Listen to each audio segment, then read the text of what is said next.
Oh,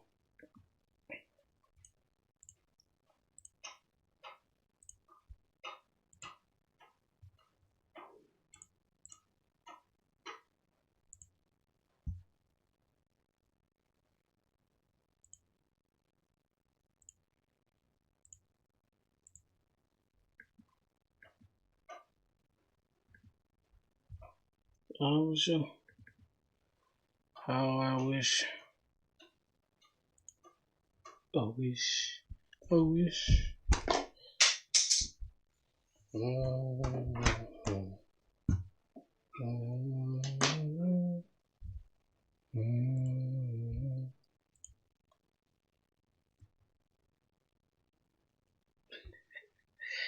I trusted to talk about stuff in 10 minutes.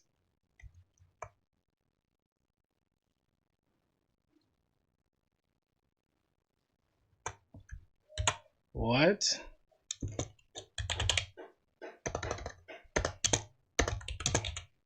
What is this guy talking about?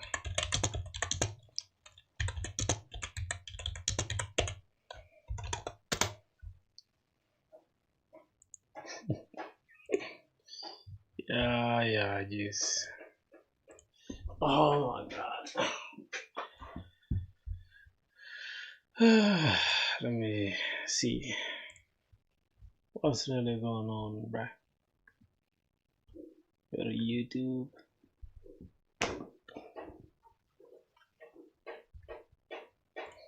Yo, what's good, boys? What am I missing, bro? Okay, some stupid shit here. Eject.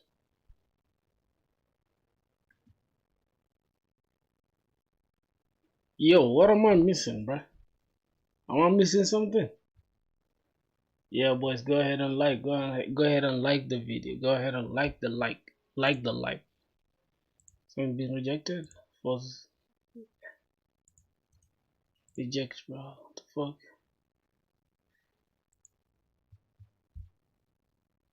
Where is it? Saddam. Hey, bro. Hey, how's it going? Everything is good, bro. Everything is lit. Everything is going good. Pretty good for sure. Damn. This is woman making out like a goddamn 3 hour, almost a 1 hour video talking about how much she was paid on YouTube. And I guess she only said it somewhere here. Like, I like the hustle of work. How you taking 1 hour straight to tell us how much you made on YouTube? How have you been, bro? Saddam, how's everything? All right. So, boys were talking about there's some application that will tell can you build microservice API in Node.js from scratch without copy and paste all code? I want to learn with you. If you can today, maybe next week. Um, I do not mind. Like I build my stuff. So far so good. Thanks. Okay. There's no worries at all, my brother. Let me just see. There's something these boys were talking about in the new Discord because I deleted the other Discord by mistake. Something happened. I think some issue, and then yeah, I had to just start a new Discord. So boys were talking about stuff on Discord here. There's some application they wanted me to build, and yeah. But I'm going to get back to like the microservices thing that you were talking about because I even have some application I want to build using microservices. Let me see, 30 minutes. No, never. All right, let me generate this link. Just give me a second. Yeah. So what are you working on? Like currently, what are you working on, bro?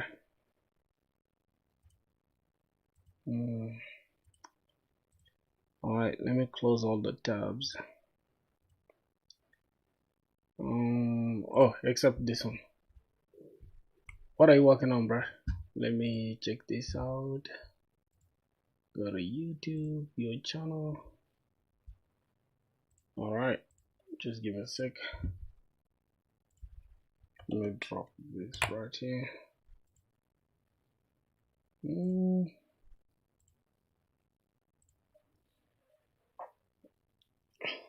So you chose death, huh? Which death, bro? What are you talking about? I chose death.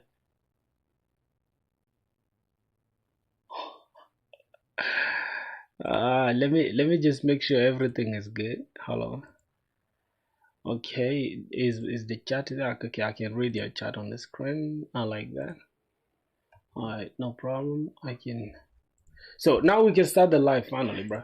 Damn, it's hard to set these things all up, bro. Alright, you were saying something, bro. What are you trying to hint at?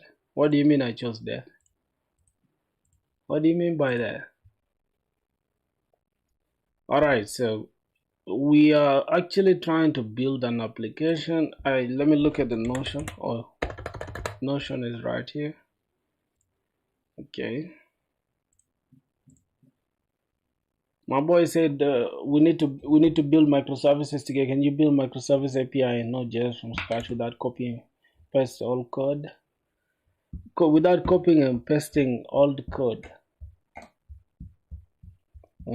That's interesting. That's actually interesting. I don't know how long it's gonna take for us to build I think we can just build two simple services, right? And then we just find a way to communicate between the two services. You just stream after like 15 minutes after say you get it live in 20 minutes. It was actually 20 minutes though. Bro, I was actually taking a shower, my boy. I was taking a shower, so yeah. All right, let's have a look at when is the date today? Today is September. All right, man, we were supposed to go live at 1. We came at 4, bro. Look at that. Look at it's all good though. Okay, no problem. So what I want to do right now, let's go ahead and see. So my boy said he wants to learn with me. Developer. I'm gonna go to web dev. I have so many microservices stuff here, but I'm just gonna call it. I'm just gonna call it simple. I'm just gonna call it event driven architecture, right? Yeah, EVD, event driven architecture. All right, and it's just gonna be, we're gonna start with API, right? API, good, something like that.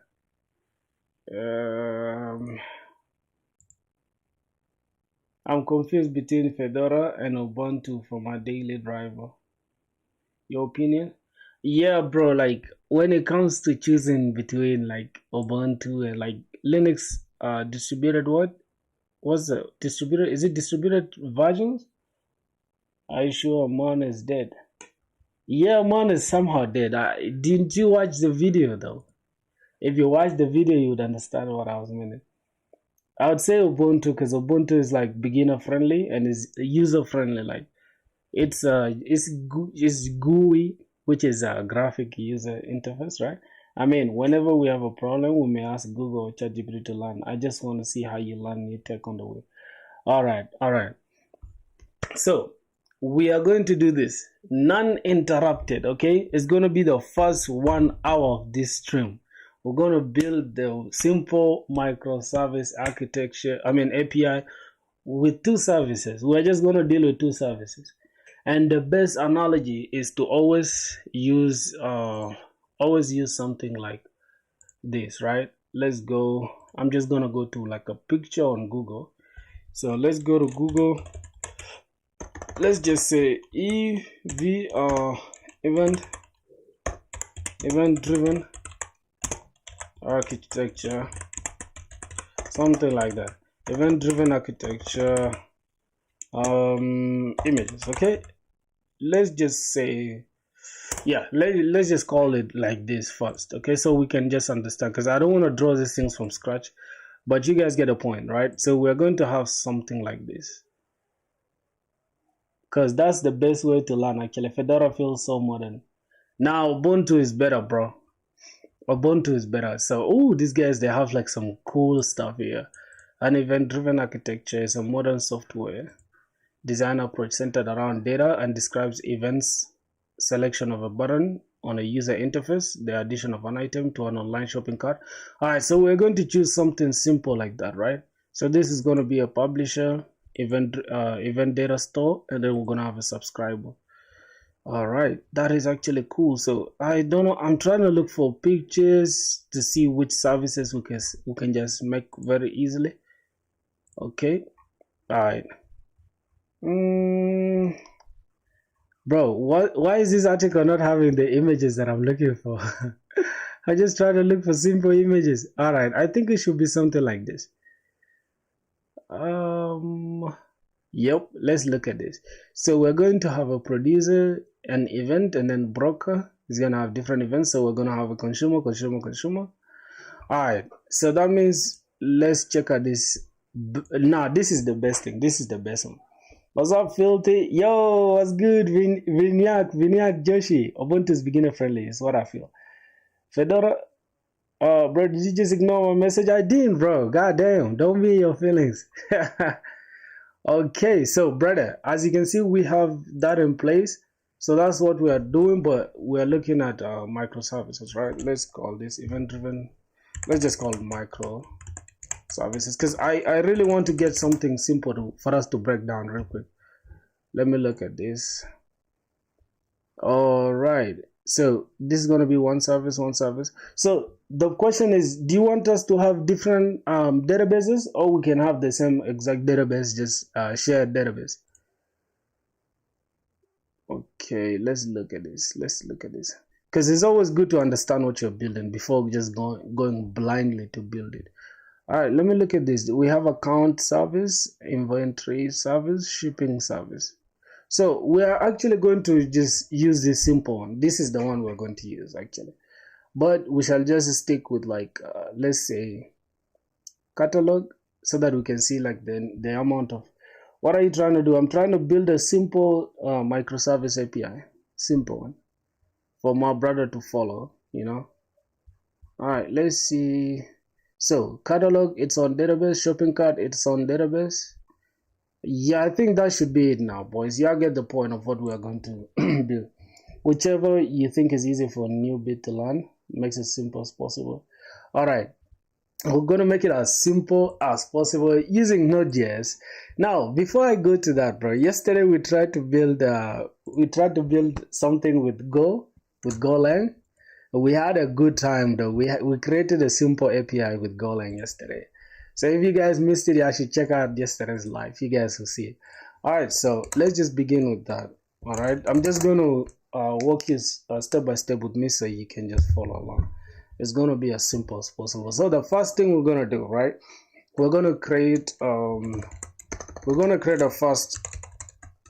first folders, because the first thing is like the folder structure is what matters the most. So we're just going to create two services. Let's call this order service, and we're going to call the other one order service, and we can just have a product service. It could be product and order, right? Because you have to create an order for a product, right? I have a screenshot here of something that is okay. I have this screenshot. Yep, this is actually domain-driven architecture. It's still almost similar to event-driven architecture, but this is dependent on the domains. But it's good for us to just pick simple stuff like this, okay? So let me see. Let's go with first customer. Let's say we have a customer service, and then okay, we can actually go with order service and product service. That's still gonna make sense, because the order we're just going to make it as simple as possible, like the ID of the order, the date of the order, and then the reference. I don't know if we need the reference, but the next thing we're going to create the product service. We're going to start like the ID, the name, and the description, the availability. All right, that's what we're going to build together. So let's just call this product service as well. So let's create those ones, those two. Now that you've created your services, are we getting a thumbnail change before GTA 6? What are microservices? Can you explain simply? Okay. Brother, that's not a thumbnail change, brother. That's just a color change. It's still the same exact thumbnail. All right, let me go to eraser.io real quick so I can explain this microservices thing. It's simple if you already know, but if you don't know, then let's go to this. All right. All right. So now all the applications that you've been building from ever since you started coding up to today, right? Given that you don't know what microservices is, yes, definitely monolith, right? And the term monolith is just from the word mono. You can tell that means one, right? So that means you're using you are using just one pipeline from the front end to the back end to the database to every single service that you have. They're all tightly coupled together. Okay, you understand that term? Tightly coupled together. So you have hold on, you have something that is tightly coupled. If somebody says you're tightly coupled to something, right? Tightly coupled together, that means this service, this database here, I mean, whatever you have in the backend is dependent on something. And the monolith, they all communicate via this simple request and response, right? They communicate via request and response. So that means now, if you have response, oh my god. So in order for you to make like a user here on the front end, if you want to make a request to the backend, I mean, you want to get something, you want to make an order, right? You need to, but your comprehension skills are inversely proportional to your coding skills. How is that even possible, bro? Are you crazy? My comprehension skills are not inversely proportional, bro. They are, matter of fact, directly proportional. All right, so as you can see right now, you want to, like, let's say, place an order or something, right? Therefore, you have to request something to the backend direct, and then you have to wait for the backend to respond. So that means for every single thing you're doing on the front end, you have to wait for a response from the backend. That is good if you're like your application is small, right? You don't have as many users. But as your application grows, obviously this tight coupling is not going to cut it for your business. So you're going to have to move out to something called microservices, right? That means you'll have to divide every single service into different microservices, right? Let's say you have an order service here, right? Let's call this order service. So this is going to be order service, and this one is just going to be like the product service, and this one here is going to be, let's say, this is going to be now your, let's call this card service, right? Or the payment service. Let's just make it as simple as that. Payment service, right? So boom. Now if we make it this analogy is just going to be almost like a restaurant analogy, right? See you later in the stream. All right, bro, no problem. Yeah, it's all good. Have a good one, bro. So let's say you want to like make an order in the restaurant. You go to the restaurant, you want to like eat something. Say, hey, I want chicken, right? Whoever comes to you is the API, right? That's gonna be the waitress. Hey, what do you want to eat? I want to eat chicken. Okay, then they'll take your order and take it to like whoever the cashier, and then once the cashier now gets that money, that's when your order will be placed, and then you will now be waiting for your food, right? But for the microservices, the order system here, right? The order service can directly just get your response, I mean your request, say, hey, you place an order. What is going to happen is it's just going to produce an event and say, hey, this user has placed an order. It's not waiting for the product, it's not waiting for the payment. This is just going to go direct to some simple thing here called a message broker, right? Or this is going to be the distributor that's going to distribute all the events to various stuff, right? So let's say the orders, the product here will get this information that, hey, will consume whatever event that was created here. Said, okay, there's an order that was placed, or order for which product, right? And then the product will now respond with everything that is requested for, right? And then from there, now the payment service will consume this event that was created here by this product service and say, oh, okay, the payment for this product has been placed. Okay, cool. Then everything will be stored in the database. And mind you, every single thing here has its own database, right? Every single thing here has its own database.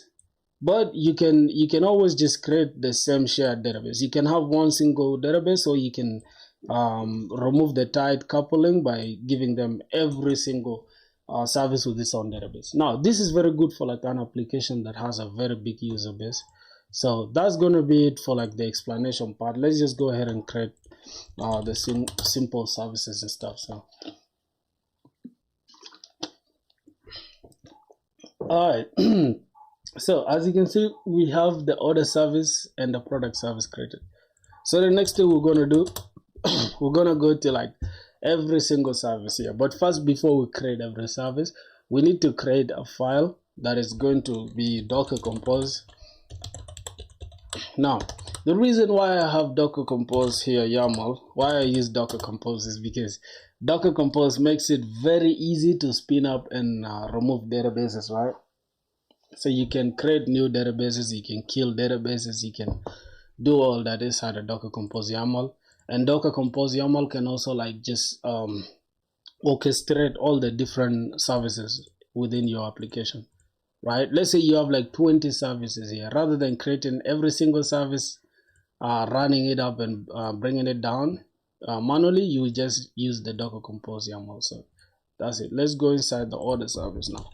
Let's say cd inside the order service, and let's begin working on the order service. Now what we're going to do inside the order service, for me, I normally use Bun. That's because I like to use TypeScript, but people like regular JavaScript. We can use the same regular JavaScript. There's nothing wrong as well. By saying npm init, right? We can say npm init-y, and that's gonna do it. But I don't know, should we use TypeScript? Should we use TypeScript? I think if you want to learn this stuff, it's good to like do the TypeScript, because obviously that's going to be the industry standard, right? All right, so I'm going to say Bun init for the TypeScript, and then I'm just going to say blank, and it's going to create a simple TypeScript thing, right? So that has created a simple TypeScript thing. As you can see, we have tsconfig, we have Bun this. If I just go here and just say, matter of fact, I need to first go inside package.json so that I can just create a simple script, because I don't want to be writing some things over and over again, right? Like running this by saying bun this and that, run index.ts, or something like this. I think it's bun run and then index.ts, something like that, right? That's just going to take time. So let's just create a simple script for it. So I'm just going to go here, create a scripts, and here I'm just going to have a simple start script, and for the start we're just going to have bun index.ts, and then here we can have dev, and it's going to be bun dash watch, and it's going to be index.ts. So the reason why we are putting watch here is because we wanted to watch for the changes, right? So every time we make a change, we don't have to kill our server and restart it.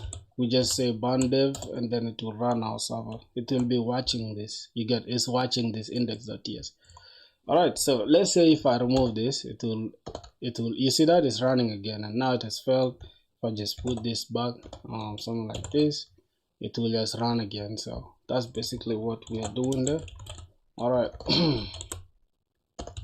Cool. So that is it. Now from here, we're just going to create a simple express server. There are a lot of things that we need to download, which is install rather. So we're going to have bun add, we're going to say types for express, and I don't really think we need types for calls, so I'm going to remove calls. So we just need express, and we also need things like Prisma, because we're going to need Prisma. Yep, that is Prisma, and then we also need Prisma/client. So we need Prisma and then Prisma/client, something like that. So let's say Prisma.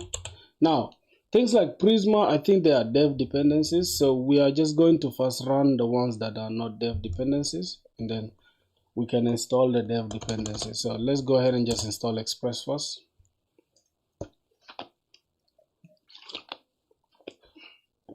All right, so we have Express installed. You can see it here. We have Express. We have types for Express, and yeah, that should do it. So let's go ahead and say bun add Express. We haven't added Express actually. Express. So let's add Express. Okay, so we have Express version 5, and then we have the types for Express. So now we can just say burn add. Now we're going to have dash dash save dev, right? Or we can just keep it as D. You can put it as save dev, or you can just call it D, and then we can just add something like Prisma, right? You can say Prisma client, and also we need Prisma as well. Prisma is the ORM we're going to use to talk to our database. So that's gonna be Prisma client. Alright, Prisma client hasn't solved, but I think we have Prisma.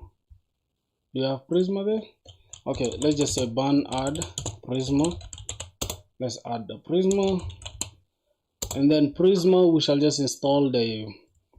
These are just dependencies that we need, right? So let's go ahead and say import Prisma Express from Express. Express from Express. So we have Express there. Now the next thing is we're just going to initialize an app. Const app is equals to Express, and then we just call that Express. Then now we're just going to have app.use or app.get, like, because we just want to keep it as simple as possible. So this is just going to be a test route for us to test. This is going to be our first ever endpoint to test if our application is running. So we're going to have request and response. All right. So let's remove that L. What is it standing for? All right. Then from here we can just send a response back with a status code of 200 saying, hey, our application is running, right? You can have .send, and then we're just going to have, but it's good to have it as JSON, right? But for now, let's just say app running. App. We're just going to call this order service running, right? Order service running. All right, this is order service running, but since we are not using this request, let's just put it like this. Now we want things that we want a middleware that is just going to like pass JSON, right? So we're going to use app.use express. Let's come and say express.json, and then we're just going to pass everything into JSON. Then we're gonna need app.listen. So we want to listen to this port, right? We need a port for that. So let's go ahead and create it. Const port is equals to, we are going to have process.env.port. All right. And if there's no port, if there's nothing, just go ahead and give us 001 or 00. Let's just keep it like that. And then for this one, we're just going to have a simple callback function. A simple callback function. First, we're going to get our port. And then we're going to have a simple callback function, and inside that callback function we're going to have to log this into our console. So what are we logging? We're just going to say app is listening on port. App is listening on port, or maybe on, then we can have HTTP, right? We're just going to have a little server, localhost, and then we're just going to have this is it a string interpolation, something like that, where we want to insert something like the port, right? So let's just put the port right there, and notice how we defined it already here. But if I go ahead right now and just run this, say burn dev, you see it's running on port 8000, but we are using this 8000. We might as well just use the port that is coming from the .env. So let's go ahead and just say .env. So have port 8000. We just call this port. Boom. So we have that now in place. All right, 8000. And if I remove this, it's still going to remain 8000 because it's just going to use the one from coming from the .env. All right. Let's just keep this for. Oh, I see. Now we build Node.js API inside each service. Yes. So inside each service, we build a Node.js, a simple Node.js thing. So we have a simple Node.js here going on already. So far, we're not talking to any database. Now, like we said from the start, right? we are trying to prevent tight coupling between the services. So that means we can give each service a different database.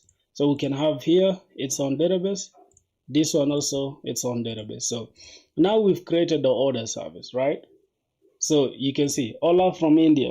What's up, bro? Thank you for that. All right, so if I just go ahead and run this application, I think it's running. If I just go ahead and test this, you see order service is running, right? Order service is running. So that is cool. I don't want it to just be a simple get request like this. Let's keep it, let's change it into a JSON, right? So I like to change these things into JSON, and then we can just have this like this. All right, let's just keep it, let's give it a simple message, something like this. So this is still going to be the same, but once we run it in, once we refresh this, you see this stuff will turn into a JSON format, right? Which is looking good like that. All right, so that should tell us that our service is running now. I'm also learning Monstack from August. How to master. You're learning Monstack. That's cool. So you see, we have a simple service going on, right? So we could also just go and do the same here, but let's just complete the order service, right?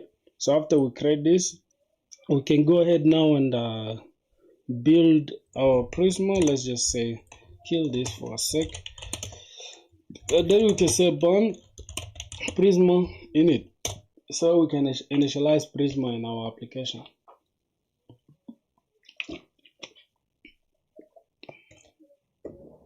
That's good, bro. How far are you right now in MAN? Teaching yourself MAN. How far are you now? Are you good enough? It's hard to master though. Like, you know what's funny is that some people just master only CRUD application and they think they are now good backend devs. So what's going on? Fetching latest updates for this subcommand. I don't know why Prisma takes forever like that. God damn, bro. So notice you already have a dot git ignore. Okay, so we are done with the schema. So we've created the schema already. We might as well just go to like let's check our schema. So Prisma has created a few things, right? Because that's the ORM we're using, the object relational mapper. What's going on here?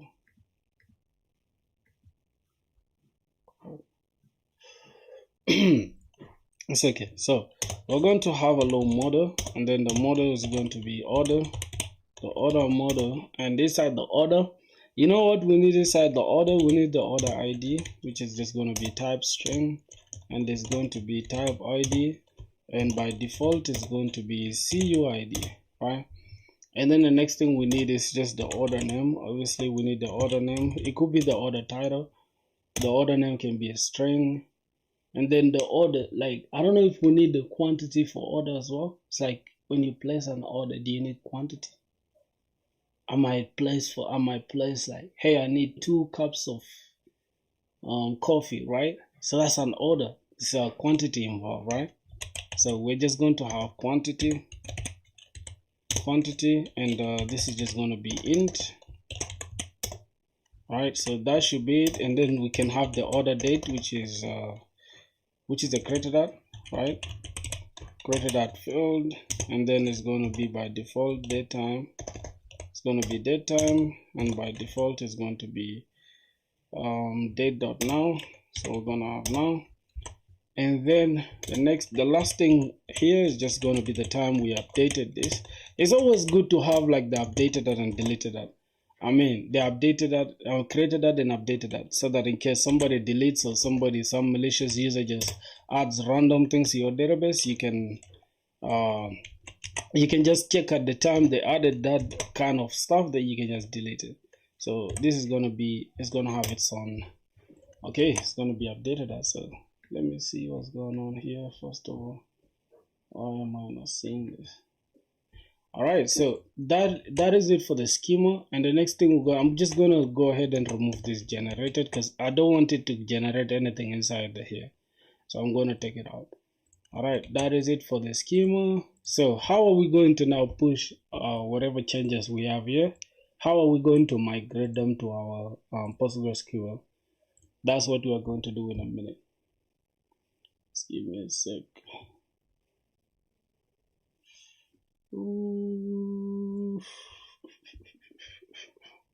All right, so you already know we have this, right? We have these things in here, but it's always good to like keep your things organized in different folders just so that you can easily read them. Because if you're building microservices, it's going to be like hard for you to like later read your code. So we're just going to create a simple folder called src, and then that folder will just have everything that we need here. So let's go ahead and just take this index inside the src. Yep, that is it. And then the next thing we're gonna do, we're just gonna build a simple lib folder, because this lib folder is going to have our prisma.ts that is going to help us to talk to our database. All right, so that is it. Yep. But now if you notice, if I just go ahead and just run this, if I say bandev, it will fail, right? Because they're saying module not found. That means we change the position of this. We need to just go ahead and change this as well inside the module here. So we're gonna have src slash that. Also, everything here is gonna take src. This is gonna take the source folder as well. So that is just basically it. If I just go ahead and run this again, bandev, you see we have that. Bro, show what are the extensions there. Which extensions are you talking about, bro? I have so many extensions. All right, so we've built that. The next thing we need now is just connecting to the database, right? As you can see, we don't have anything here. If I say import Prisma, let's just keep this here. We need a client, right? Because the client is going to help us interact with our database. So Prisma client. Notice how we don't have client, right? We don't have Prisma client. That means we need to just do something, right? We kill this. Say Barnex Prisma generate. This is just going to generate a client from our schema here. See, that is going to check our schema, and then it's just going to generate a client using that schema. Which theme are you using? I think I'm using Monkai or something like that. So it has created a client. Let me show you. I think I'm using some theme. Let's check the theme. Yep, I'm using I'm using Dracula. Yeah, Dracula theme. I'm using Dracula theme. So if I go here and just say import and say from Prisma client, then here we need this instance. We need to create this instance. We have that. Then we can just export const that. Export const Prisma is equals to new Prisma client. Prisma client. All right, we have a new Prisma client. So that Prisma client is what we are going to use to interact with our database.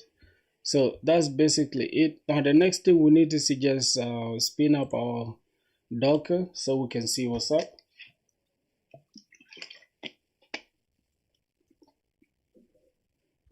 Now, as you can see, we have no containers running, right? We don't have any containers running, but we need a container at least to run, right? But for now, I'm just going to create a simple Docker Compose that we're going to use. All right. So now the Docker Compose is going. We always have to start with like services. Say which services do you need, right? I just need Postgres. We are getting the Postgres. We can say Postgres at latest, right? If we leave it like this, right? Wait, hold on. But the best use case is to just go here so you don't confuse yourself. Let's go to what's the name? Docker Hub. Let's go to Docker Hub. Then Docker Hub is where you're going to be pulling the images. So it's always good to just come here. Let's say we're looking for Postgres. So we go to Postgres. This is the official image, as you can see. The official image has just been downloaded 1 billion times. So we can just come here. These are the exact versions. You can choose the stable one, which is 17 I think 18 is going to be out soon. I don't know. You can just choose 17 or the latest version as well. Then you just pull the image. But if you scroll down, you'll see you can run Docker like this, right? Or you can just go ahead and just copy this exact thing, because this is literally just using the documentation to learn, right? You can copy this exact thing, and then this will help you like write your entire Docker compose. But the most thing that you need is mostly just the environment, which is going to contain the password, and then we're going to have like the DB. Like here we named ours Postgres. You can name this as DB if you want. Then the image here is Postgres. You can put it as restart always, so that it always spins up that instance. But for now, we're not really gonna have this much stuff going on for that. We're not gonna have this much going on, right? Because I want you guys to just use a simple thing. So we're going to use this environment, the image, and that's it. So, and also the port. We're going to need the ports as well. So let's go ahead and just build something like that. Now here we need images. Here we can say environment. Go ahead and just give me the environment that I need. First of all, for the environment, you need the name, which can be like Postgres user, right? Postgres user, and then the Postgres user can be anything, right? You put it here. You can put something like this, right? And then whatever you put here will also be what will be in your .env, right? You want this information to come from the .env. You can have something like this, the username and the password. So the most important one is the password actually. Wait. Let's just call this password. Alright, password, and also this one is just going to be the DB, right? But the most important one is okay, wait, hold on. Good, let's replace that, and let's replace this as well, because we want to store these ones inside .env here. Now look at what has happened. Let's remove all this.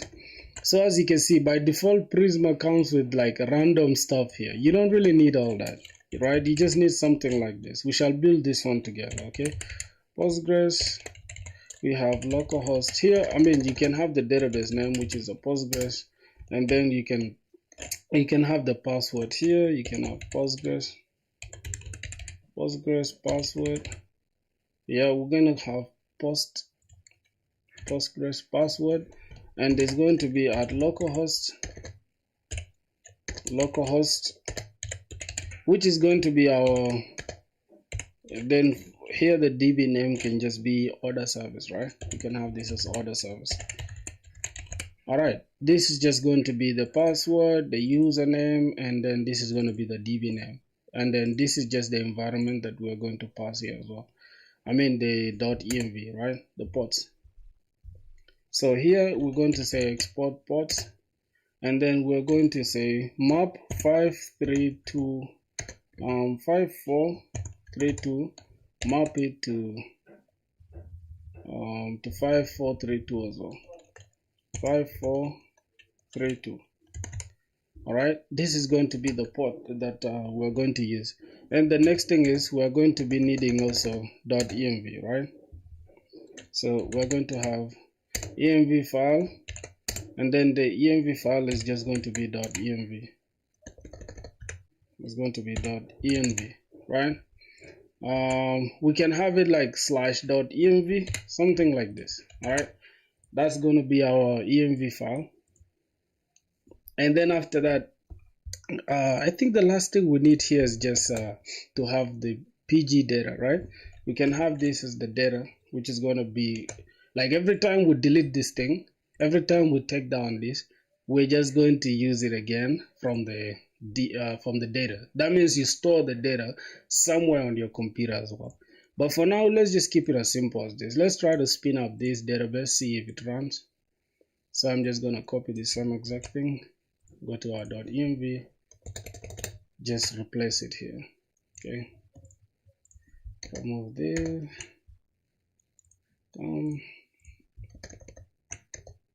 All right, so gonna have something like this, and then this is just going to be the exact Postgres.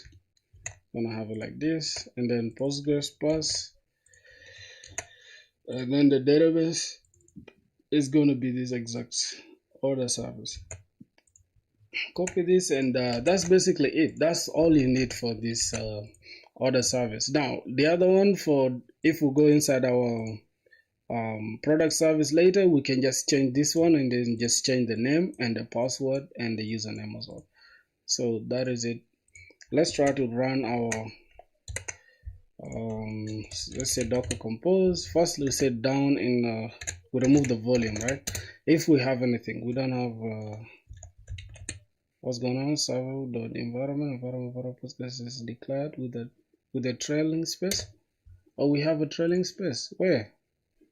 Oh, here. Okay. All right.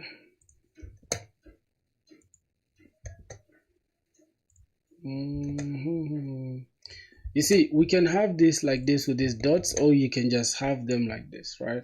Without the dots. We can have them like this without this, and then this can just be like this, right? It depends on you, really. You can have it like this, right? It's still going to mean the same thing. All right, this is still going to mean the same thing. You can still use it like this or use it with a with this. If you use it like this, you don't have to put them inside this. But if we remove this, we shall have to put them inside quotes like this. You get? So that is it. Let's go ahead and just say Docker Compose up in detach mode. Try to see what's going on. Okay, there's no such file as .env. Let's remove that. All right, let's see it one more time. Docker Compose up in detach mode. What's going on again? There is no such file. Are we inside the order service? Inside the order service. Wait a minute. What's going on? This is how we have to now like look up some things on the internet to see what's going on. Okay, we have this already in the ports. We have that. Now the env file, right? Say env inside Docker Compose, something like that.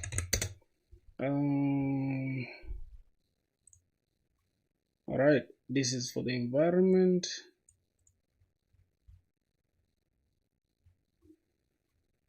Okay, this is going to be .env. Wait, isn't it what I did? .env. Why is it tripping? Wait. Okay, I think it wants us to do something like this. .env. All right, that should do it. The Docker Compose up in detach mode. Whoa, what's going on, bro? Now we shall have to look at our Docker Compose here, because I don't know what's going on. Let's just try to see. This is our Docker Compose. We have our env file, which is correct though. I don't know. Why is it not working? Hold on. Let's just take this. Just give me a sec. This is the same exact thing, isn't it? Let me try to paste this here. Isn't it the same exact thing we did? Okay, we have 17 here, the latest. If you include it or not, it's still going to give us the latest, right? Let's just keep it like that. All right, so the container name. Okay, we don't have the container name. So let's go ahead and just add it. And this is like a good learning point for us, right? Postgres is because we need a particular container to run. So the rest is, I think, the same. Postgres user, Postgres password, Postgres DB. Then this is the port. Okay, we have that port .env file, except we just don't have this volume thing, right? So I'm just gonna add it here. Okay. That, what else? Matter of fact, I'm just gonna paste this here.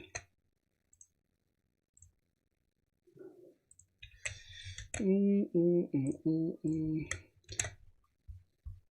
what's up, Filthy? Make a Docker video, please. I'm trying to use it in my new project. Bro, you need to follow. I spent almost, I don't know how long talking about this. Yes, that's how we learn. This will give me confidence to learn alone by my own later. Yeah, for sure, for sure. All right, so we have a Postgres image, we have the container name, we have the environment, we have the ports, we have the env file, we have this volume. Now, like I said, this volume is what is almost like a flash disk, right? You can have a game inside your flash disk. You can put it in any computer and run that game, except if the only reason is if that computer is not like Windows, it will not run a Mac game, right? So that flash, you put your game in your computer, play. When you're done, you take your flash, you go home, right? That's the way, the same thing as volume here. So this volume is what will store your exact Postgres database. And later, if you want to bring it down, if you say docker compose down, and if you don't put /v, it will not remove. I mean, if you don't put -v, it will not remove your volume, right? That means if you try to overwrite your database information again inside this exact database, it will reject it. Why? Because we already have something in the volume. It's almost like trying to put the same exact game. You have like FIFA in this flash. You want to put FIFA again in that flash. It will ask you, are you sure? Because there's already FIFA there. So that's just the concept of the volume. Okay, now that should do it. If we go right now and try to run it one more time, let's try to say burn. So docker compose up in detach mode. Boom. What's going on here? Wait. Env file doesn't exist. Oh my god. So wait a minute, why did we put the env? It's inside the order service, right? So that means for some reason, oh yeah, because this is outside. So if we are going to run it here, we need to determine which env file are we intending especially. Okay, we need this. We need the env that is inside the order service. Okay, order service. Right. See how we are learning, bro? So it should be .docker.env or something like that. No, this is inside the order service itself. Now notice how it's going to now run, right? You see that it should be inside the order service itself.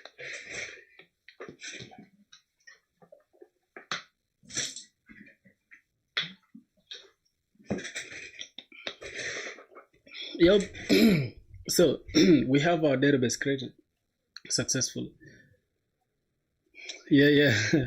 All right, now let's go ahead and see. Boom, we have EDA API is always like the name of this, right? EDA, but we can give it a different name if we wanted to. Let me just go ahead and remove this as well. Okay, so we've created it here, EDA. We have Postgres inside it, and notice how we have database system is ready to accept connections. Now another thing is, now let's say docker compose, let's say we want to bring it down. Okay, docker compose down. If I don't put -volume, right, it will not remove the entire volume. Let's say we created something and we pushed it to our database. Let's say the tables, like this exact thing. Let's say we push this exact thing. Matter of fact, not even say, let's say, let me just push it now. Let's say burn x prisma db push, so that we push our tables to our database. It's going to check, as you can see, your database is now in sync with your Prisma schema. Now, let's go ahead and say docker compose down, right? Let's say we want to bring it down. If I don't include this -v, it will not remove the volume. That means it will not remove all the things that it stored, the tables that we just pushed to it. It will not bring it down with it. It will just bring down the database. As you can see, we don't have any running container.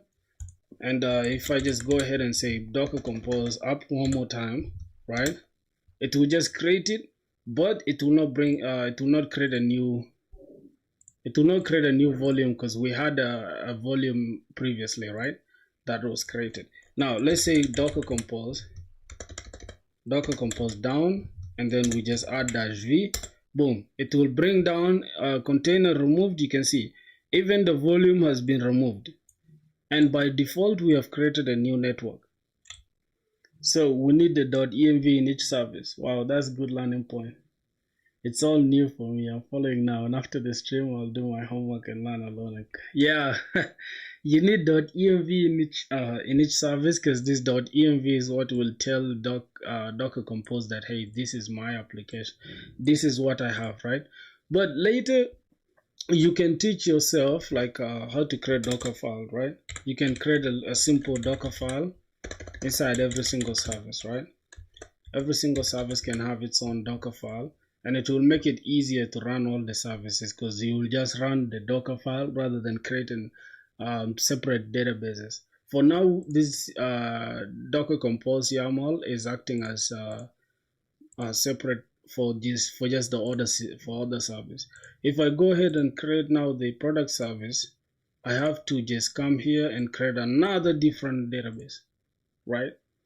But later you can have the same exact database but just have a different Docker file. You can do that research on your own. All right, let's remove it. So let's say Docker Compose, we say up again. If I just say up like this, it will just run it inside my application. You can see database is ready to accept connections, but within my terminal. So to avoid my terminal being cluttered, I have to say Docker Compose up in detach mode. So boom, it's now running in a separate container here. All right, that is it for the Docker. Now we have connected our database and everything. We've pushed our schema. If I go ahead right now and say Bonex Prisma Studio, because that's going to show me like the kind of tables I have. You see, we have the order service, but for some reason we don't have something here. Why is that? Why is that so? Let's say Bonex Prisma Studio one more time. You'll notice we have something. This is unable to run. I think the issue is because we did not. Let me go ahead and here say Bonex Prisma DB push, right? That's because we had deleted the entire you killed the terminal. No, that is because we had removed the entire tables when we said Docker Compose down V when I was demonstrating. So that means those tables that are there are no longer in sync, right?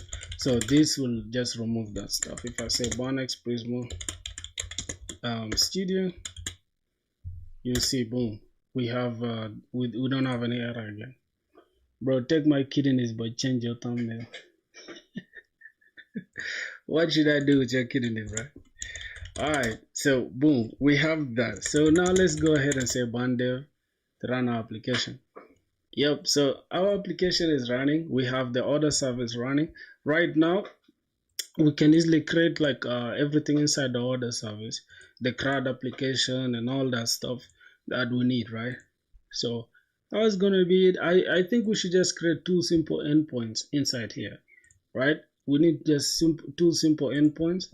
One, we need an endpoint to just we need to create an order and also an endpoint to get all orders, right? To get all orders. These are the two endpoints we are going to create. So let's just create it real quick. We can easily create different folders and routes and all that stuff. Do you want us to do that?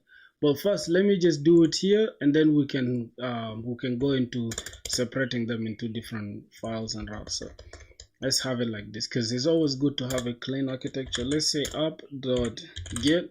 So since we are creating, it's going to be app.post, and we're just going to have this. We're creating inside /API/ we can have orders, right? And then what are we getting? We have now we have to create a controller. This guy put a tree background just so he could touch grass while coding. Yes, sir. You know what, one. Okay, so let's create app.post. We are creating a post request to this to this route here, to this endpoint, and then now we have to create our controller, right? What is going to affect what we are creating. So what are we creating there? Inside the orders, we can have a request response, right? Can have a request response, and inside this request response, what do we need? We need to send first. We need to create orders. We are creating orders here, right? So that means we are creating. How do we create that? We need to say cons. We need to create orders, right? Orders is equals to. We need to say await Prisma, the one that we created inside our. You remember the Prisma instance that we created here? This is where that Prisma now will come to work. Okay, so Prisma dot, you see we have order. That is our schema that we created here, right? So now we can use that schema to create things in the database. So we have create, and then we have to insert data, right? So insert data, and then what do we need inside there? Now notice how we need also to check from the request body. We need to say const the structure, whatever that we have in our in our schema, but get it from the request body. So say request.body, and then we are going to go ahead and just take things out of the request body. What do we need from there? That is what we have in our database here. We need, in our schema, we have the name, quantity. So we need two things, right? The order name, we're going to say name, and then we are also going to get quantity. And then here we're going to say, we're going to make a simple if we don't have a name,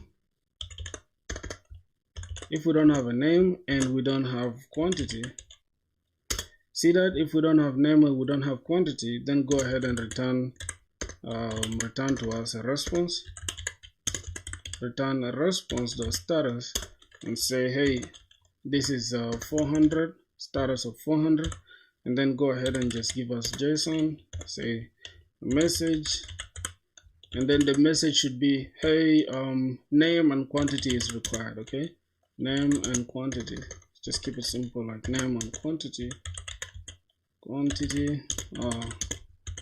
required. Okay, so we're going to have this, right? The first thing is check from our request body, because I want you to gain more subs.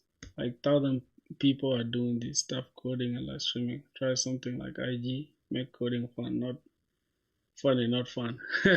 I don't know, bro. I don't care about 1,000 people doing it. If only I can help one person, that's all. That matters to me. So let's just be consistent, okay? So we take the request body and say, hey, give me the name and the quantity that is inside this request that has been given to us by the user. That has been requested by the user. Take the name and the quantity. If the user wants like a water bottle, right? Say, how many water bottles do you need? You need 2. Okay, take the name and the quantity from the user and give it to us. Then we check our kitchen first. Hey, do you guys have water of this name? Then okay, cool, bring it to us. And that's what we are going to put now in our database. So we have now the data. So here this is where we're just going to check. We're just going to get this name, right? We have that name, and then we have the quantity. So these are the two things that we need, right? And then this is await. That means we need to turn this into async, right? And boom, we have our, as you can see, bro, for your comprehension skills are inversely proportional to coding. Bro, you like to diss me, bro. Why? All right, so you can see we have like things growing inside this order service and stuff. Is just becoming insane. But no worries, let's just keep going. So here we have orders. After we've created the order, right? Go ahead and give us a response dot status, and the status code for creating something in the database is 201.json, and then this, we're going to have a load success message.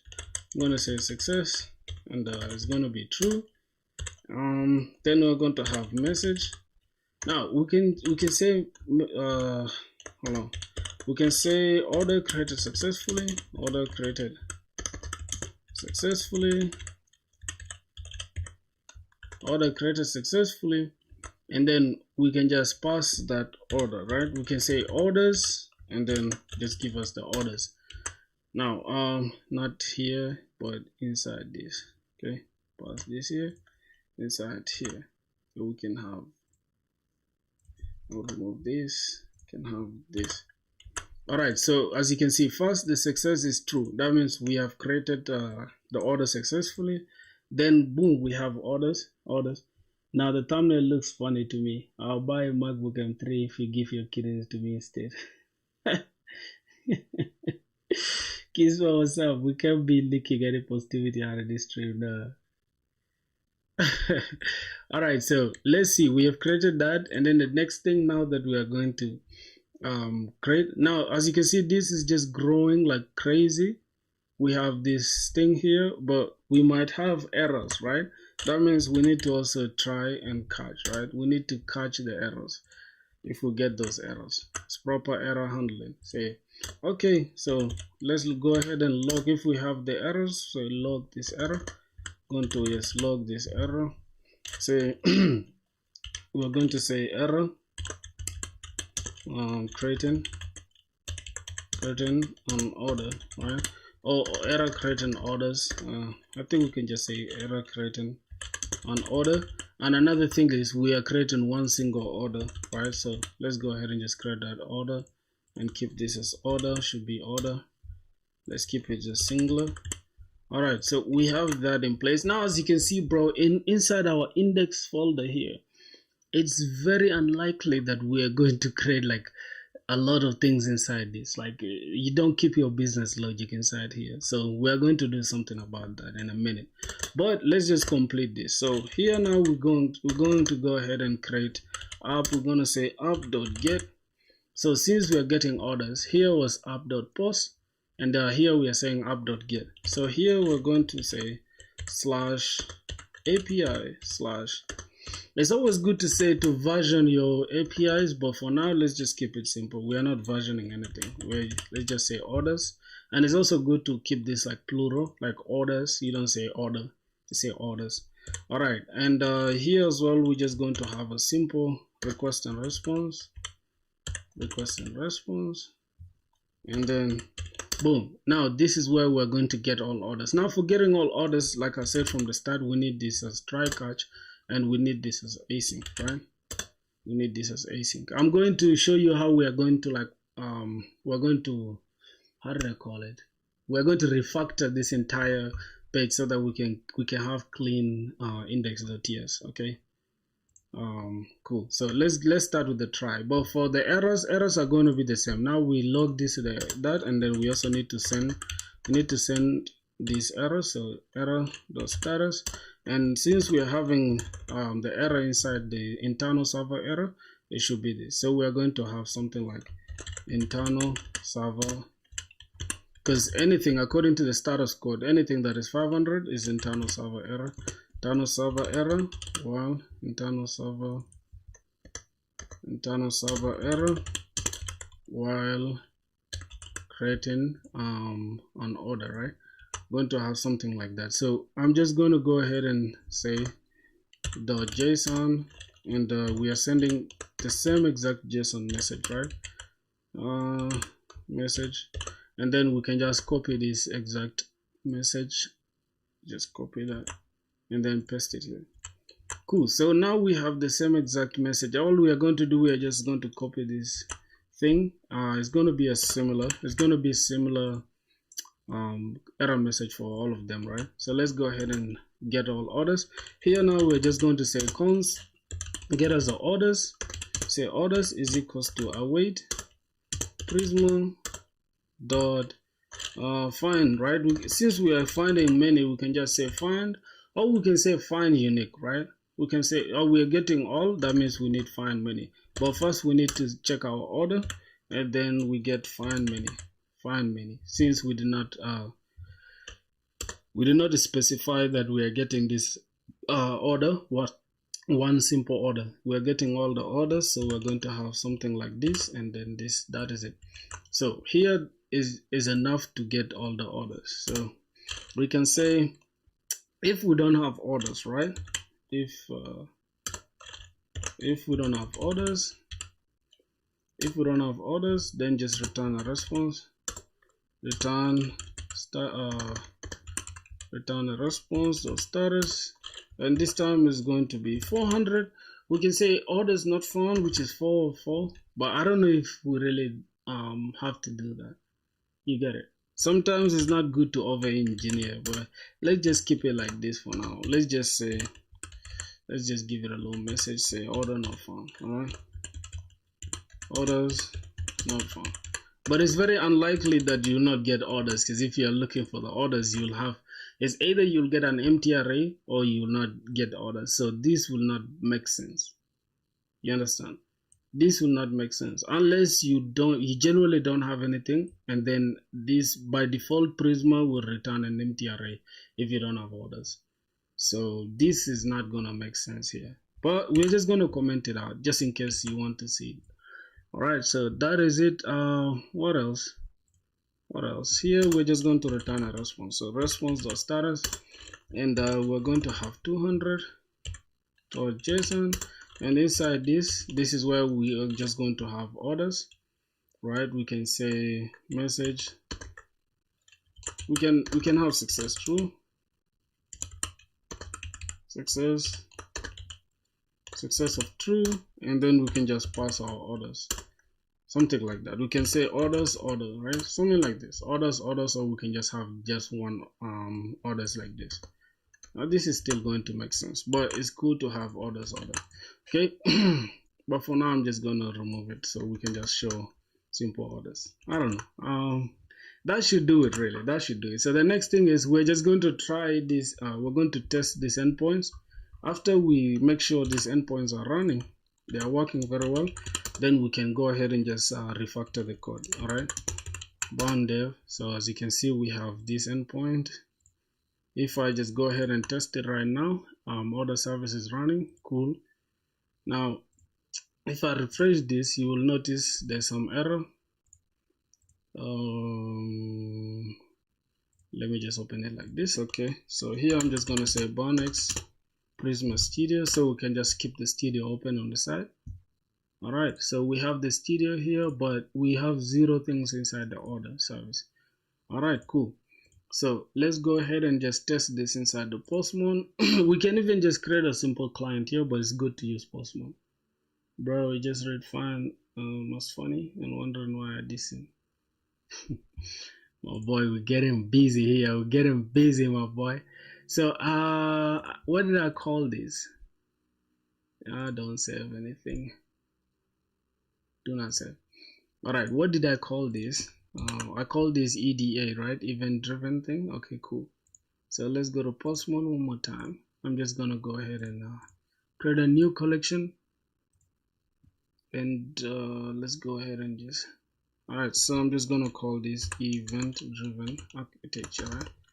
Event driven architecture, and it's just gonna be micro. All right, we just have something like that. Now the first request we're having here is obviously get request. We can have get orders, and then it's going to be inside this, right? If I just test this right now, this is going to tell us order services running. That means this can be like the test route, right? We can have this as a test API, right? To check if the API is running, and then the next one we can just duplicate it and have a similar thing just like this, but this is going to be for get orders, and then we are, if I just go ahead right now and say API, right, notice what will happen. This is not found.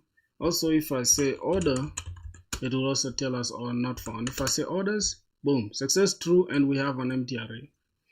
Wow. Why are you streaming in nature today? I don't know. So we're going to have this. Okay, we are trying to touch some grass, so we have an empty array because we haven't created anything.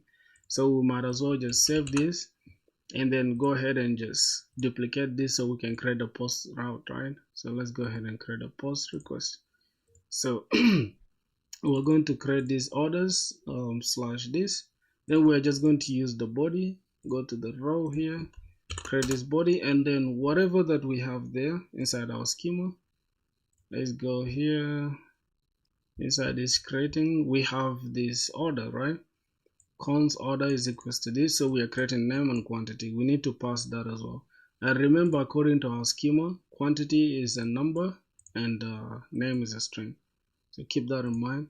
Let's go ahead and just say name. We need to create name. Here I'm just gonna call it anything. I'm gonna call it Aquafina, right? Aqua. Because this stuff is literally called Aquafina or something like that. And then we are going to have I'm going to have quantity here. Quantity. Alright, the quantity is a number, so that means we need like 3 bottles. Let's say we need 4 bottles of water. Alright, if I just say post, you will see 201 created, and then you see we have success true, and then message is order created successfully, and then the order is here. So we have the ID, we have the name Aquafina, we have the quantity. We discreated that and updated that provided to us automatically by Prisma. So we're just gonna go ahead and say that is it. So this is everything. If I go to get all orders, I click this. Notice we have an empty array here. If I just click this, boom, we have now something in our database, right? That is cool. So if we go now to this and we refresh this, you see we have 1. And then if we click this, we have Aquafina quantity, updated that, created that, updated that. So that means we're good now. We're good to go. Let me just go. Now, this is where we are going to go and refactor every single thing, right? Boom. We need to refactor everything. Now, what I'm going to do is I'm just going to kill this. All right. So if I run this, everything runs very well, right? But we have a very dirty index.ts. The index.ts, every single business logic is inside this index.ts, which is not good, right? For readability and also for just your security. If somebody gets to see just your endpoint inside this, it won't make sense. So let's go to like our SRC. Let's try to refactor this code one by one. Okay, let's start with creating an order. So how are we going to refactor it? We're going to refactor it first. We need routes, right? Because here we have routes, we have again controllers, things that are business logic. So it's good to keep business logic inside, like services, right? But since we're already having services, I don't want to get confused. So we are just going to keep it into routes, and we are going to keep it into controllers, right? So inside the routes, this is where we're going to begin to create order. We can say order.route.ts. Notice how this thing changes, right? It shows you that, hey, you're inside routes, right? It has even like funny symbol. But you can even decide to say order.ts and still going to work, right? But it's cool to just keep it like so that you can know which one is the route, and right? So .route.ts. This is what we're gonna do. Now the next thing we're gonna do, we're gonna have cons. We're gonna just say order routes is equals to router from Express, right? It's just going to import this router from Express, and that router is going to enable us to work with this. But we are going to export this since we are going to use these routes inside the index.ts. So since we have created this, now we have 2 endpoints to worry about. First is creating the route, and the next endpoint is getting the route, right? Getting the orders. So we need to create that. We're going to say order routes dot. The first one can be create route, right? Which is going to be dot post, and then boom. And then the next thing we're going to create is order routes dot get, right? So let's create that, and then now this is where we're going to bring every single thing here. So for the post here, we have orders, and this can remain here, right? These two can remain here unless we have an ID. Let's say we want to get a specific order. We're going to just prefix this with like, not prefix, suffix. That's the thing that's after. We're going to just suffix it with ID like this, and then we're not going to keep this ID thing here. We're just going to have API/orders. and then we can have everything inside here, right? We can have something like /id, right? We can put the order ID here, order ID. But since we are having post and get requests, all of them are just going to be // so that is it. So let's start with the post request. We're going to have order order routes.post /this is the route now, and then we have to create the controllers, right? We're going to say order controllers, right? Order controllers. Now we have to create these order controllers, so let's go inside the controllers. Let's create this. We're going to say order controllers, so order dot controller dot ts. So we're going to have something like that. Hold on, let me click this, let me remove this. So you can see, like I said before, this is for controllers, right? But you can decide to just remove this controller word and have it like this. There's no problem. But why do you do it like that? Just leave it like this, controllers. It looks good. Okay, so the next thing is, for this one, we're just going to have export cons, and then we have the orders order controllers, right? Which is this one that we created earlier. Order controllers, we're just going to create an object that is going to carry all our controllers. Okay, so inside the controllers here, now notice how here we didn't have to say request, and then we didn't have to say this is type request, right? Because inside the index.ts here, this express just gives it, infers it automatically. But when you're inside the controllers, you have to implicitly give it the name, the type. So the type here we need is request from express, and we need a response from express as well. And then later, if you're going to use middlewares, you're also going to need something called next function, right? That is a function that's going to run after the initial function. That's why it's called the next function. So that is it. Now for this one, we are just going to refactor this code now. So here we have this, and the name is what? Here we are creating, right? So we need to give it a name. We are creating on order. So let's go and give it a name like create order. And it's going to be just like this, right? Then we can have, notice how we have async here. If I don't put async, right? Let me go ahead and remove this. All right, so we have this single create route here, right? Create order, which is exactly what we are doing here. We're creating orders here, right?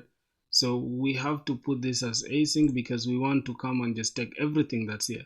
We can easily come here and take everything except where is it? Except this part here, right? If I just cut this out, hold on, where's the post request? From here, from this, let me check the end. All right, so it's from here up to right here, just up to this async. We can cut this out and then go ahead and just put this same exact thing that we created here. Bam. And we shall not have any issues, except we have to put this Prisma and all that. That means we need to go here. We can just remove this from here and take it right here. Let's bring it here. And we have unused modules. What's going on there? Okay, no problem. We need to just put this type or express here. We are refactoring this, so it's request. And we're also refactoring this with response. All right, and the next thing is we need to just import this. So let's go to quick this, import that. Okay, so since this is a type, we need to say type here. Now, not just like that, type like this. Okay, so notice we don't have any errors inside the controllers, but inside here we need to say order controllers. We need to import this because we're importing it from the controllers, and then inside the controllers, we are creating, if I just come here and say dot, we are going to just get anything that is inside that order, that is inside this controller, which is this create order, right? So boom, we're done with the post request. The next thing we have to create is we have to create the get request, right? So we have to come back here and then select everything just like we made it. We need to first create the get orders. So just right after this, we need to create get orders, right? We're going to say get all orders, and then we are going to have the same exact thing, right? We can go ahead and now just create this. Let's go to the index. We are going to select everything that is here up to right here. right? Remove it. Go back to the controllers, just drop this here. So everything that is here, also we're going to give it request, and this is the type of response. Boom. So now everything is done. We literally have everything cleared off, except now we are using here different routes here, and it's not going to make sense. So we're just going to say remove this route from here, take this and then put it here. Say, hey, you want to document this, so this is going to be create an order. It's going to be under there, and then here we're going to get all orders. Okay, get all orders right there, but we haven't finished get all orders, right? So that means we need to also say get this same exact order controllers, then bring it here, right? And then precede it with get all orders that we have inside it. So now we've refactored everything, except we haven't refactored here, right? So notice how we are going to say app.use now, right? Instead of app.get, app.this, so we are going to collect all of them in one place. So now the API is going to be /API. The endpoint is going to be /API/orders, and then we are just going to have we're going to have this like this, and then we are just going to select the routes now. You get? So the routes is the order routes, then import it. As you can see, we are importing the order routes. Now we've refactored every single thing. We have a very clean index.ts, just 17 lines of code. If we go right now and just run this one more time, we shouldn't get any errors, right? We have everything. And if I go back here and test our routes, we say test API, boom. You see, we have everything. If I get boom, we have that. We have Aquafina still. If I go ahead and just say let's add this from Aquafina, what's the name? Let's call this Nile, right? Nile water. Let's say the quantity I need like 6 of this one. I don't know if I really need 10 bottles of water, but let's just, you see, now we've created a new one. We have order created, and then if I get them, boom. Notice how this hasn't changed, because for some reason I just have to say save so you can change it to hello, see you after a long time. Oh, guided man, what's up, bro? So we have everything, and boom, that is literally it for the order service. We've refactored every single thing, cleaned up our code. As you can see, we have orders, we have routes here. Now next time, say we want to get orders by ID, right? Let's say we want to get just a specific order. We can just come here, just get a specific order, say get an order, right? Get an order.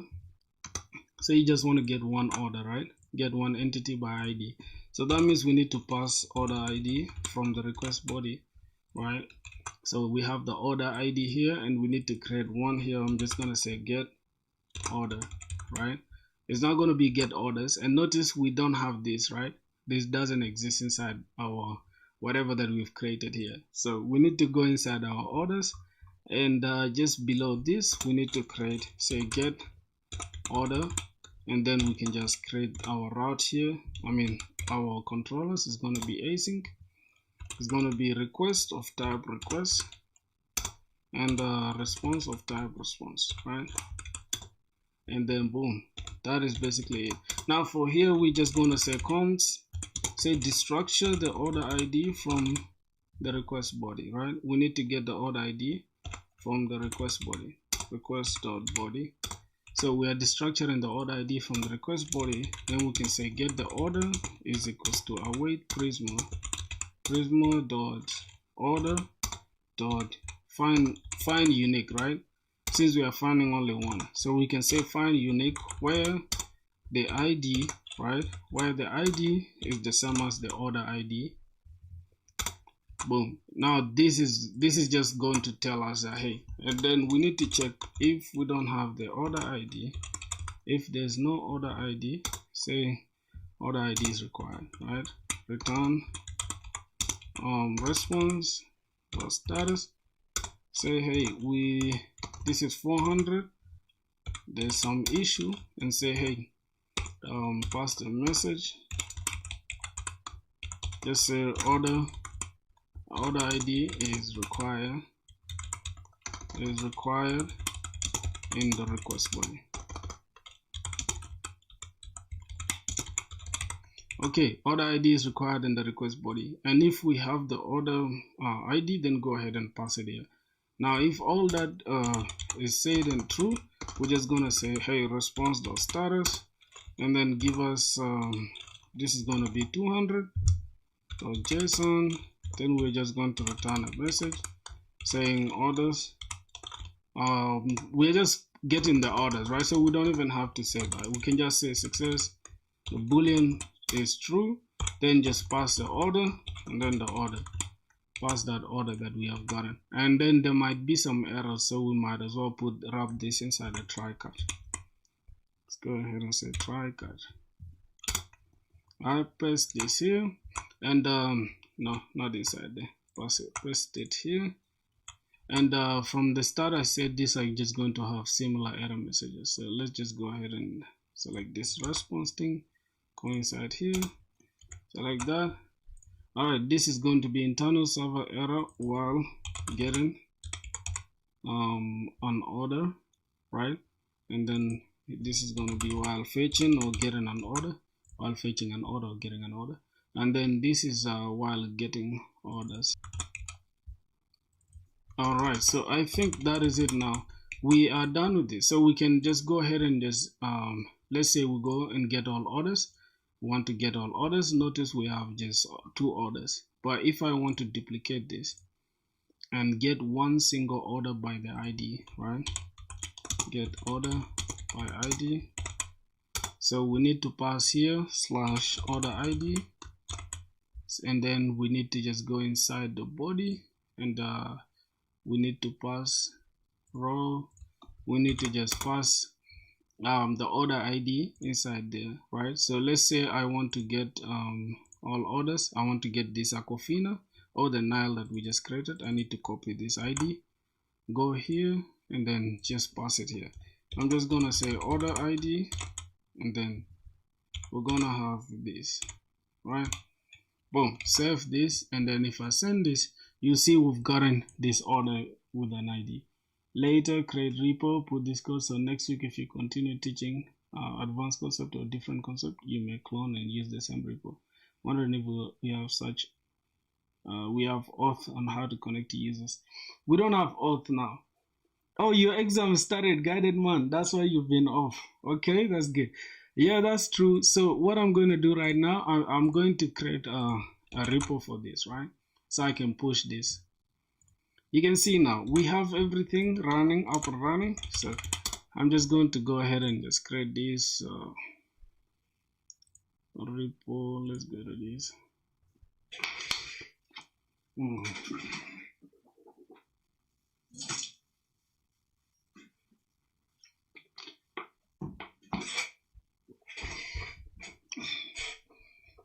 So what should we call this repo, my boys? What should we call it? We have a bunch of things here. I'm just gonna call this event driven thing, like the one we had, right? Event. I'm just gonna call it event driven. Event driven architecture. Alright, and then I'm just gonna keep it public. Gonna create this. Alright, then we just need to go ahead and now what's funny is that we could, because we are pushing everything from here, right? So that means we don't need the git ignore here. I'm just gonna remove this git ignore. I'm gonna cut this. Oh, we could have them as separate. We could have them as separate, right? Which is actually very scalable. So let's just keep them as separate. I don't know, but let's just keep them in one place as a mono repo. I wanted us to keep it separate, but that's just gonna take time. So hold on, just gonna go ahead and copy this. So I'm just gonna paste this here, paste it.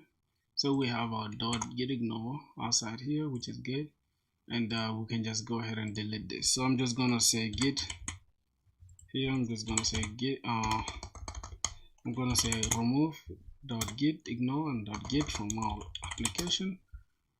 Remove that. Okay, So we can just go ahead and just push this entire thing. But first, before we push this, we might as well just create this bond thing so that it can be tracked as well, right? So we can have bond dev. Let's go inside the product service. So now, as you can see, bro, this is just the same exact thing that we're going to do right inside the product service, except this time everything is just going to be about product. Now for some reason we have bond lock, and then we also have we have bond lock and package JSON lock. So we're just gonna delete this for now. We have some issues here, trailing commas. Let's remove this. Okay, bond lock doesn't like trailing commas, bro. Let's just remove all of them. Okay, so it's cool to delete, like you could delete this and leave the package JSON, but since we created it with bond, let's just keep the bond lock.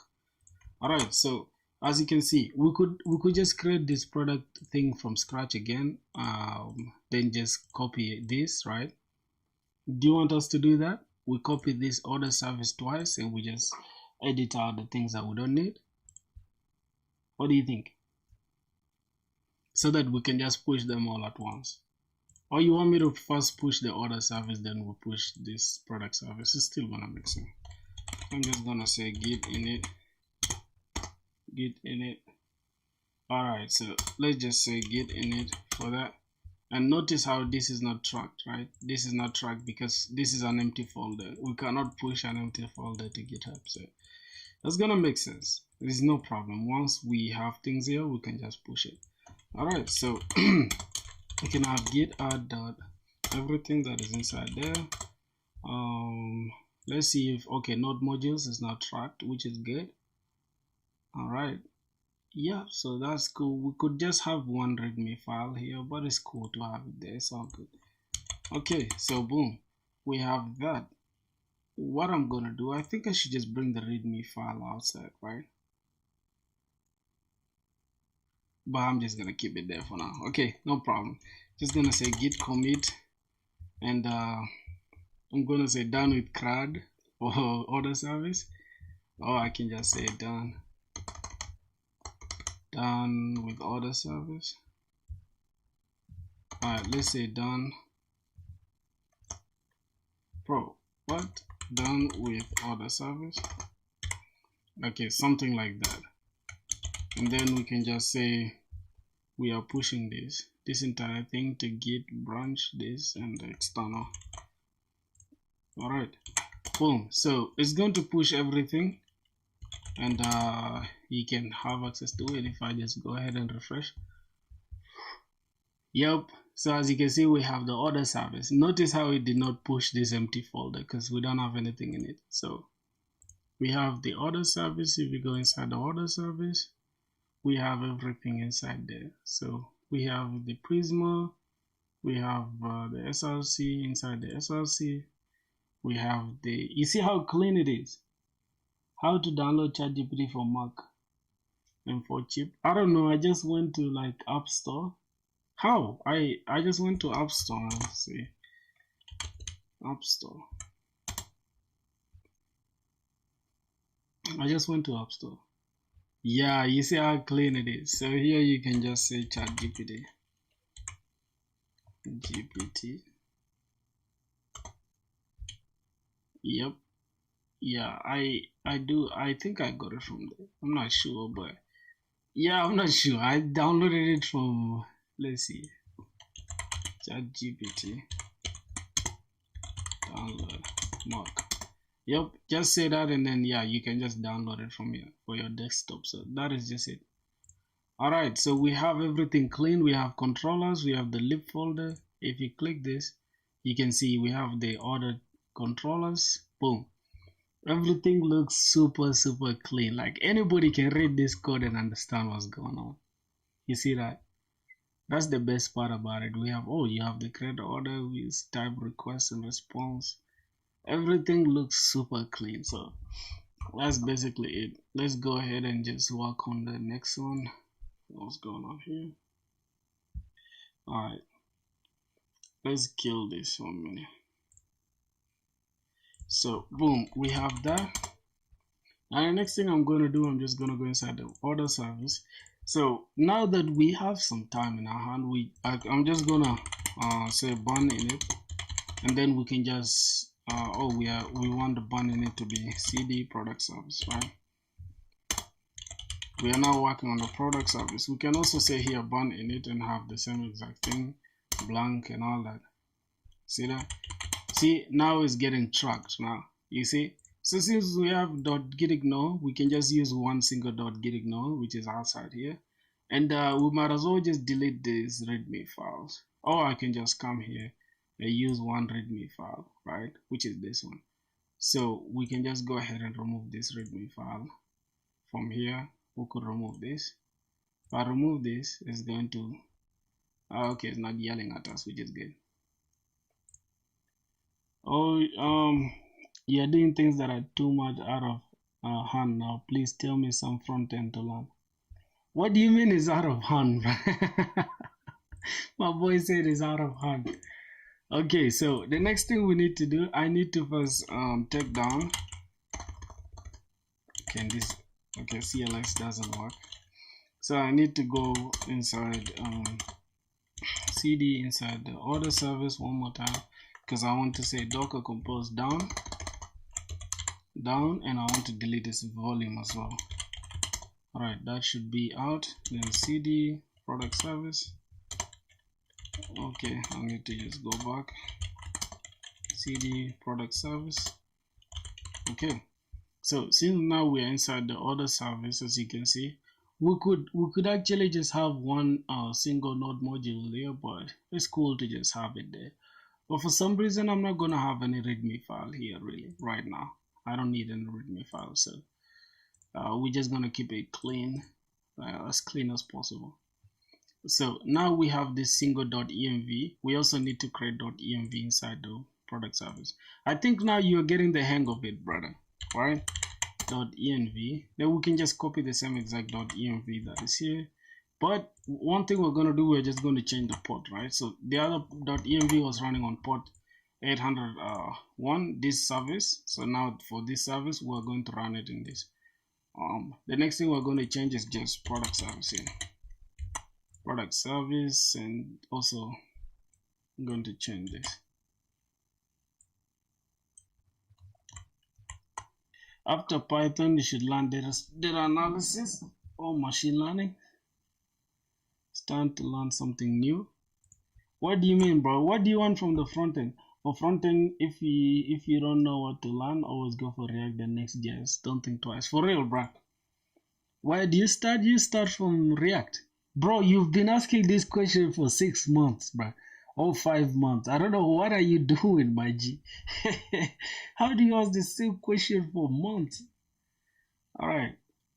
So let's go ahead and just complete this order service now. Product service.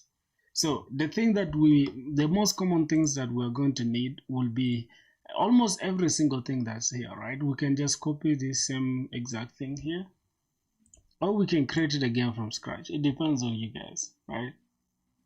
We can create it from scratch. So let's just create it from scratch so everyone can be on the same page, right? Let's just make it real quick. So inside here, we're just going to make src. We're going to make src inside the order service, and then inside the src cd src, we're going to create cd src and make the... What are we going to make? We're going to make lib, we're going to make routes, we're going to make controllers,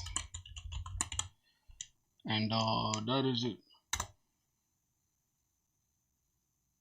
So if we check this, boom, we have routes, and then we can easily take this inside this src, and inside our package JSON, we can easily just change this to src/this.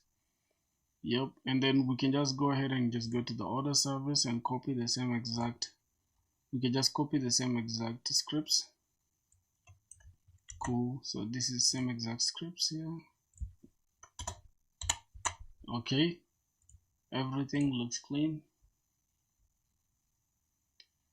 The machine learning full playlist on YouTube. Code with Harry is a great YouTuber. If you know Hindi or Urdu, then you should access this playlist for machine learning. Oh shit. Review my GitHub.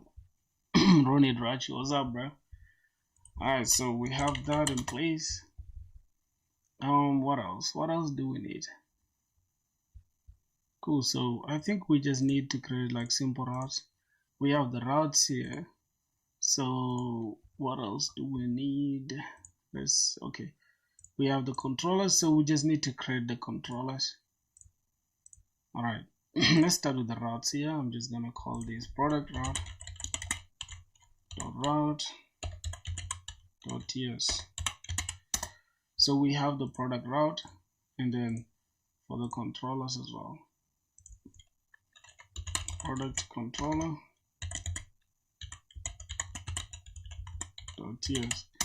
All right, and then inside the lib folder, we are going to need Prisma as well. So Prisma.ts. And if later you need auth service, you can come here and create auth service. That's just how simple it is. You didn't contact me, bro, for business because I need Next.js developer. Bro, you're the one supposed to reach out to me. I'm not supposed to reach out to you, my brother. You feel me? For the roadmap, first of all, you should choose your field, like web dev. Well, thank God for helping my brother out. You get thanks for that, my G.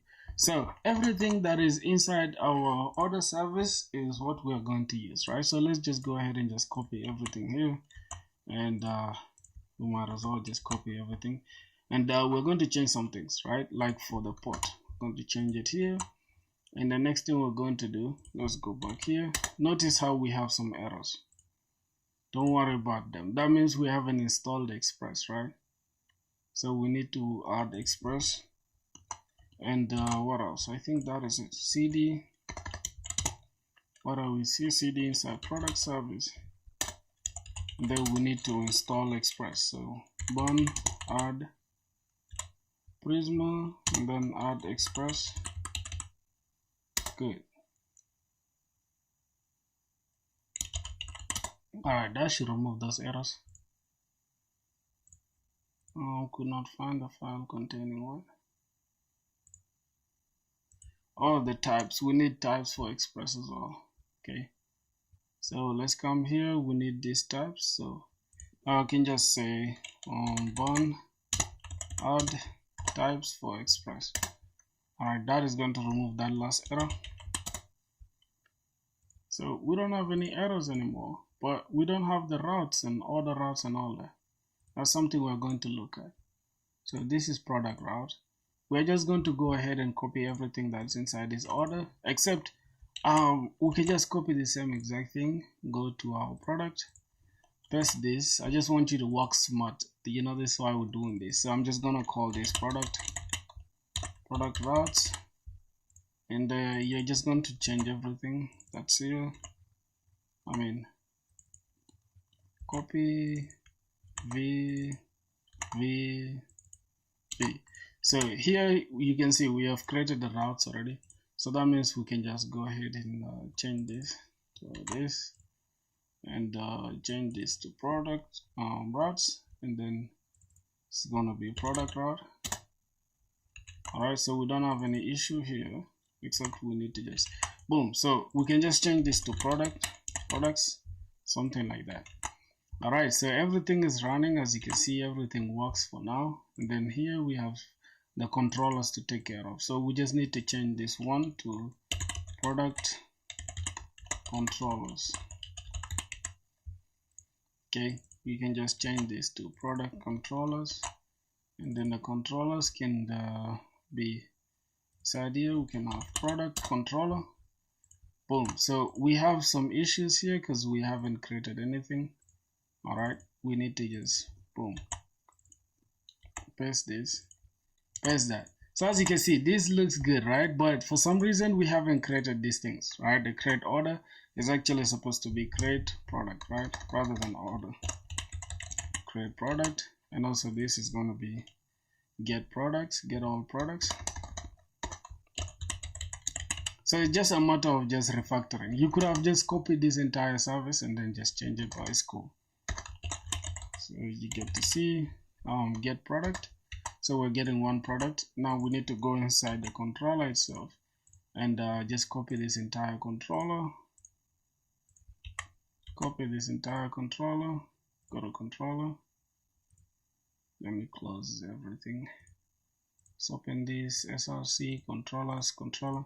Press this. So another thing we're gonna have is like we don't have Prisma here, right? That means we need to create this instance, right? We need to go to this. We can just copy this entire Prisma. We don't have to worry. Let's go here to the product service and then paste this. Boom, we have this Prisma schema. Now here we're just going to change this to product, right? And for the product, obviously we can have the product name, and I don't know if we need quantity, right? A product name can be we can have product description, and there's going to be what are we gonna have? We're gonna have a string here. We might have other things, right? But we're just gonna keep it like this. What are you guys saying? I see Node.js people have routes, controllers, models. I'm wondering microservices, we don't have model folder, right? It depends, right? Right now, let's say for example we have let's say here we have, let's say we oh my god, let's say we have another folder here, let's say called auth service, right? Let's call this auth service, right? And then here we are using let's say we're using MongoDB, right? Let's say inside this service we don't want to use Postgres, we want to use how do they call it, we want to use MongoDB. Then we shall need models for like the Mongoose. You understand? So it's not like a microservice thing. You can have models there that can have all your stuff. But the reason why we are not including models is because we already have the models inside Prisma. So we are using this ORM here. But if we are using Mongoose, then we can have our models here, and then we just say Mongoose models. So that is just it. All right, let's see what's going on. This is the order service. Let's go ahead and close this. So here we have product description. We have name for the product. I don't know if we need quantity as well. I don't know if we need quantity, but I'm just gonna keep it. Which course is it? Hey yo, find a job yet? No, I didn't get a job yet, bruh. White book, my brother. What's up? I'm looking to join classes. Which classes, bro?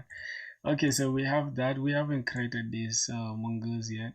I'm just gonna go to product here. I'm gonna go to package.json. I want to just take this entire thing here, right? I want to take this client because I don't want to create it again from scratch. So let's go to this let's go here, package.json. Let's go here. I'm just gonna create a client here, and then we can just use this entire client that we created inside the lib folder. Just go and copy this client. You see how the things are similar, bro? Inside this Prisma client, and then boom. For some reason we do not have this corresponding. We don't have the module, or we don't have it inside our. We don't have this module inside. Okay, I'm just going to I'm going to keep it like this, but I'm going to run. Let's say cd product service, and then I'm just going to run bonex Prisma generate to generate a client. So let's generate a client. Bro told himself what?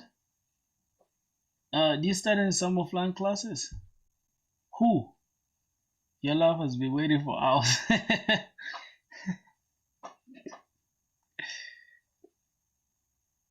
Recorded lectures are available on YouTube. Yeah, all your filthy is love, though. I love it. You guys are weird, bro. Y'all stop with all that, bro. You guys are so saucy, bro. Y'all are so saucy, bro. Stop with all that bullshit. All right, so we have things to change. Okay, we have some things to change. Like for example, here it's product, not this, and we don't have quantity. We have description, and then we need to change this as well inside here. Inside this, need to change this description. quantity and description are required, and then the next thing is we have to say product created successfully.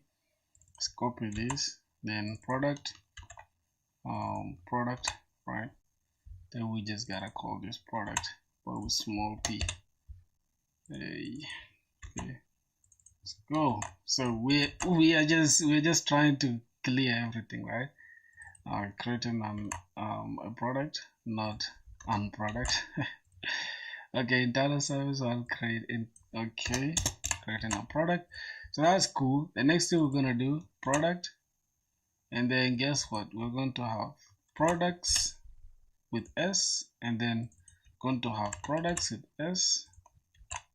What else? This is gonna be get all products. Okay, that is it, and then this will be create product. Boom. So we have that. Everything is going to be cleaned out in a minute. So products, okay, well, products, well, getting products. All right, so let's go ahead and say products, product, and boom, product. We are getting the product ID, copy this. If we don't have the product ID, then product ID is required, something like that, and then we are passing the product ID, and this is going to be the product, which is const product. Okay, that is all, right? And this is also going to be product. Yeah, you see how we are refactoring everything, getting a product, error while getting a product. All right, so that should do it, I think, if I didn't make any mistake, right? I still haven't learned SQL. Now you have issues. Come out of the closet, bro. How did you learn so much? How did I learn so much? Because I stream every single day, and I am serious with my stuff. That's the difference. I'm not out here just doing nothing. You know what's funny? I noticed like most people, they just open their code editor, they do some bullshit, and then they say, "Oh shit, I've been coding all day." get product. All right, that is it. So now we can just go ahead and change this. So if I say dot, all right, let's go here, see what's going on. Okay, this is we need to get this controller. I need to call this export const this. Then we need to just say dot. This is going to be create product. It's actually supposed to be create product. Yeah, create product. Okay, and then this is get all products, and then this is get product. All right, that should do it for that, right? For getting product. All right. My computer's low, bro. Goddamn.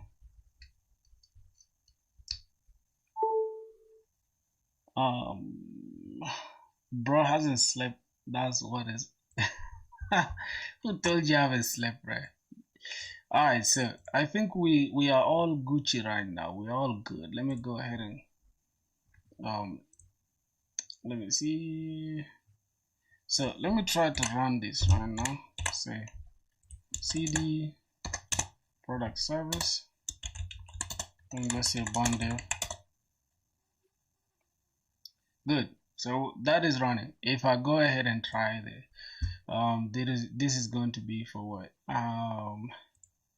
Matter of fact, these ones are for the order service, so we might as well just create a new folder. No, inside here, I'm just gonna add folder, and inside this folder, I'm gonna call it order service.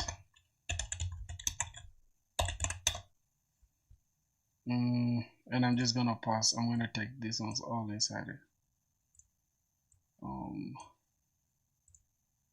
Get order by ID, pass this here. All right, So this is for the order service. We might as well just duplicate this entire order service and just call this product service.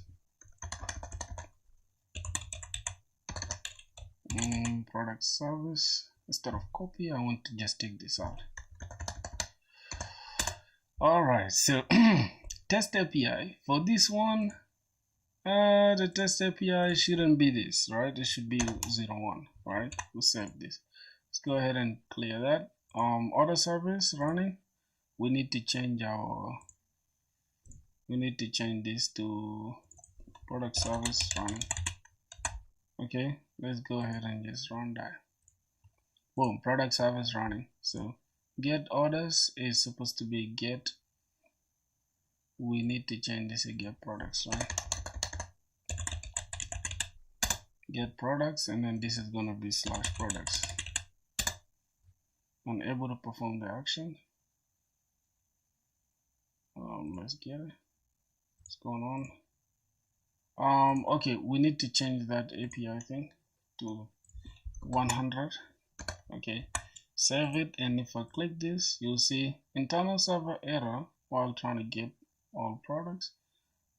I don't know why it's saying that, but get. Oh yeah, I know why. I'll correct it in a second. Oh my god, I should have corrected it since. Products, and this is gonna be product ID, and this should provide this product ID. And now this, we're going to have to change that ID. Let's just leave it empty for now. Let's go to posting orders. So inside here, I'm just going to say get product by ID. Okay, and this we're just going to say this is supposed to be create product. This is going to be products. Okay, this is name and description. Name and description. Okay, my boys, so that should do it really. What are you saying, bro? Why are you not reading jokes? Because I'm locked in, bro. I'm locked in. Relax. Let me first get this together, okay? Just give me a sec. Alright, we need to change this to 01. We also need to change this to 01. No. Alright, so that should do it. I think everything should be clean. Now we need to go back to our, let me just, internal server error while creating. Alright, so that means we have some issue here. Product routes, product. Okay, why is it showing us internal server error? Oh, we did not push this Prisma thing. We didn't push the schema, and we did not run our Docker Compose, right? Okay, so let's just go ahead and say Docker Compose up in detached mode.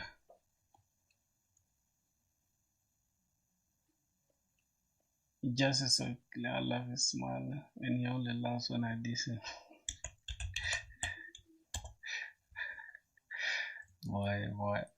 boy, you so funny, man. I'm not gonna lie. Yeah. Alright, so we have the database system is running. So now we might as well just go ahead and just push say everything. So say Bonex Prisma DB push. So boom, we are pushing that. Let's see. Good. So our schema is ready to go. So let's try it out. Now let's go ahead and say test API. Boom.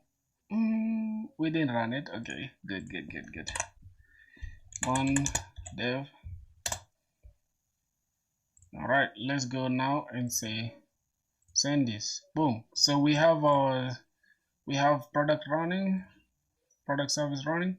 Then if I say get all products, boom, we shall it will give us an empty. Now let's let's go ahead and just create a new product. Now the product is like this, right? So we are creating the product like Nile, and we're just going to give it a description like water. And also products need price though, so we need to just change the schema a little bit because we need a price, right? So how much is the water? So we're going to need it to be int,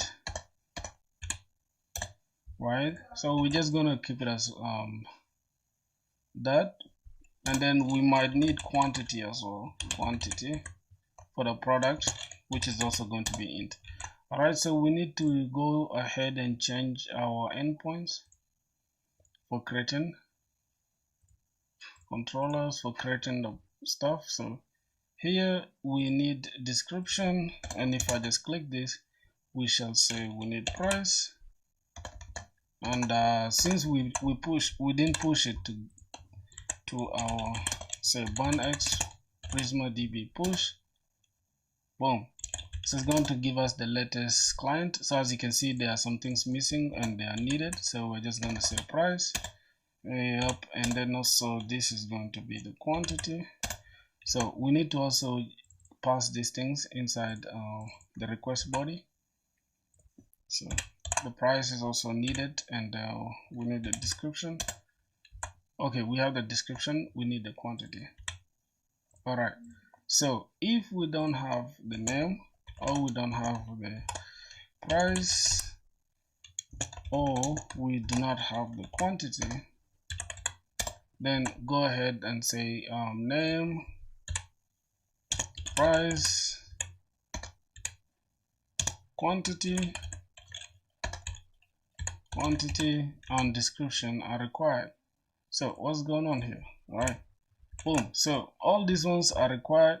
That means we need this. So if you don't want them to be required, you can always just go here and say put a optional thing. Please be serious. Maybe bro is high. Oh my god, are you the guy who suggested pink lips? What are you guys talking about in the comments, bro? You guys are not even paying attention. It's almost like I'm talking to myself. This is crazy. Alright, so we have that. We have everything in place. So we might as well go ahead and create. Let's now go and create water. We need price. Let's say price. So since it's int, right? Since it's int, we just need the price to be I'm just gonna say $24, right? Yeah, I mean water can be $5. Then we also need quantity. Quantity is number, right? Yep, quantity is number. Quantity we can say we need 8. For some reason I don't want price to be, I don't know, I just don't want price to be int. Let's just keep it a string, right? Let's keep it a string. So what I'm gonna do, just to wanna say BunX Prisma DB push, just to push that. All right, let's go ahead here and then just change this to, I'm just gonna say $5 so we can have the $sign in front of it. And then quantity, we need 8 borders. All right, that should do it for the post request. If I just click this, we did not run that, so we might as well just run it. Bundev. Boom. Now let's just click this. You'll see, boom, created. We have the name, the price, the quantity, and then the description is water. All right, something like that. So let's go ahead and just say get all products. If I click this, you'll see we have products, and we can get this specific product with an ID. We can just pass the product ID here. Boom.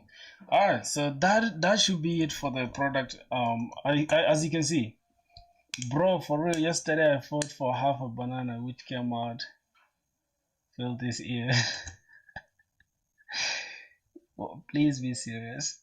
What is he saying? No, you're not paying attention, filthy. Yeah, I'm serious. It's a tough job. Please be serious. You guys gotta be serious. I don't know what you guys are doing, bro. Alright, so we have the product service created, and that is it really. Now the next thing we're going to do, I think the next time we come on live, we're just going to work on how we notice how we have like node modules everywhere. Next time we're going to run these things, or we are just going to dockerize every single thing here. Please explain how you are better auth communication with Express backend, like you store user pass in your DB. Auth handle it's on, you just verify token in the middleware. Alright, let me first push this to the database. Just give me a sec. Yeah, 10 minutes design. What's up, man? My boy is greeting you right there. Alright, let's go ahead and I'm just gonna go to just gonna say git add everything. Wait a minute. I did not remove .git. Did I remove it? Let's go to cd product service. Did I remove .git with that inside there? Yeah, I think I did. Alright, that's good. So git commit. I'm just gonna say done with product service. Then commit that. And I'm just gonna say git push.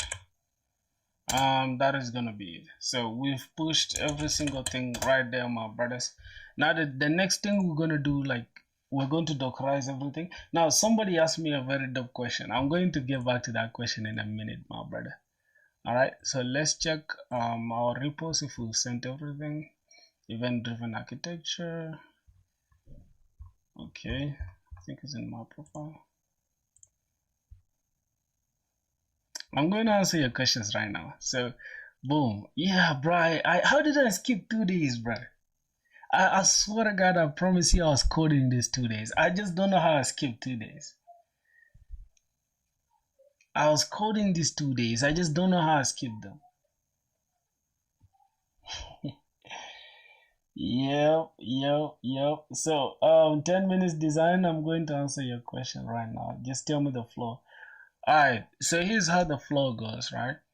So Express, once you make a backend call to API slash auth slash, like every other, let's say sign up or sign in or whatever, better auth is just your front end is going to use the client provided by better auth, right?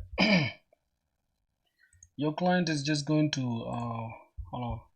Yeah, your client is going to use that exact Bro's getting more arrogant as his fingers grow longer.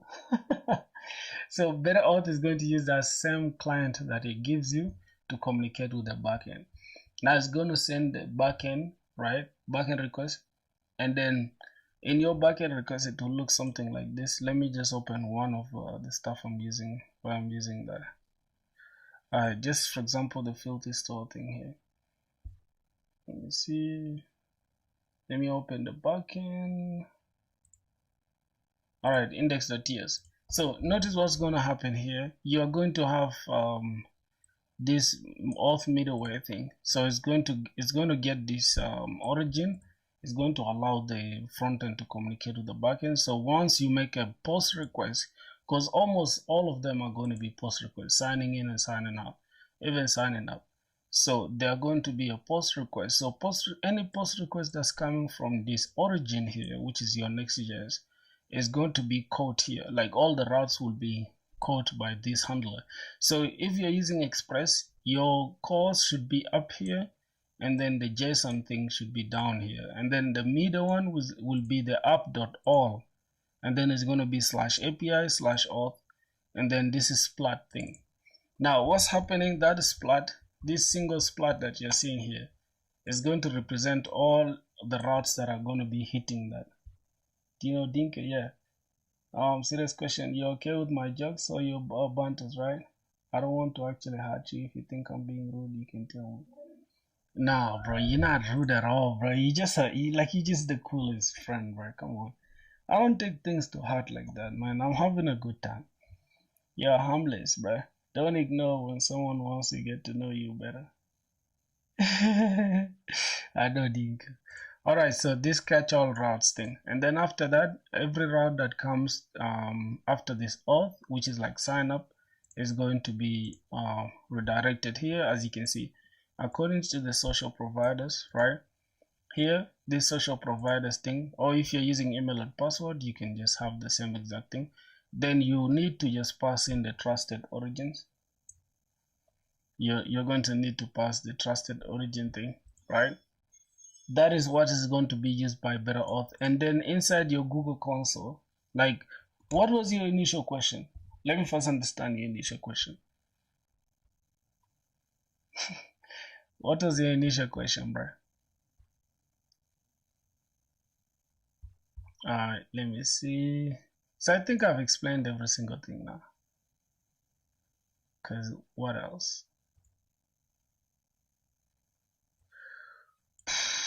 I think that should be it. Let me see. BetterAuth, yes, is using this. And then inside the front end, what's the question? I'm trying to also wonder what his question was. I kind of forgot it. All right, let's go to the login page here. This is going to be the login form. All right, let me go inside the components, inside the login form. All right, so the login form is going to look like this, right? You're going to use this. Google is going to use this callback URL to your Next.js application, and then everything that happens after this, right? If you have an error, then Google is going to you're going to say signed in with Google. If you have, if it's successful, then it will go ahead and just redirect you to this, right? I think that's gonna be it, bro. There's nothing else, like, for real. Like, BetterAuth thing is just very easy to implement. First, we need X users to know them better. Alright, so that should do it, my brothers. What we're going to do, right, when we come back to the stream tomorrow, we are going to just Dockerize every single thing. We're going to Dockerize the product service tomorrow, then we shall also Dockerize the order service. For now, they are just running locally, you know. We are running everything in our machine. Now later, tomorrow when we Dockerize everything, we are going to even delete these node modules, because we're going to be running everything in a Docker file. So yeah, that is just going to be it. For now, the only thing that's running on Docker is just our database, right? Tomorrow, we are going to run every single service inside Docker here. So we are going to create something like here, we're going to create something like Docker file. And then inside every Docker file, we're going to have something like, wait, inside the Docker file, we're going to say from the base image, it can be born, you know, it can be born, and then it can just be something like Alpine, something like that, Alpine. And then like if you're using Node, you can say you have Node, and then you just have like version 20, and then you can have something like cmd, which is the command that you're going to run, and you're also going to have run, right, which is npm install, something like that. And then from there, we are going to copy every single thing. We're going to have copy. This is capital. Going to have copy, and then we're just going to say dash dash, something like that, right? Something like that. So we are just copying every single thing, right? And then we can have like a bunch of stuff here. Now the cmd here is just going to give us the command that we are going to run, right? We might have something like node, and then this is going to have our index.js or ts, whatever that we're going to run. So these are the things that we are going to put inside the Docker file. That's just like the information that our service uses. So we're going to do all that tomorrow. All right. For today, I think that should do it, bro. I'm not being on live chatting talking about pure love. What are y'all talking about, bro? You guys don't fail to amuse me, bro. Just gonna go ahead and delete every single thing. Just gonna bring down this. So I'm just gonna go ahead and delete this entire thing. Delete forever. Good. Close this down. Close this down. So yeah, that is gonna be it, my boys. Tomorrow when we come back, we're going to Dockerize every single thing. Damn, we've really grinded, man.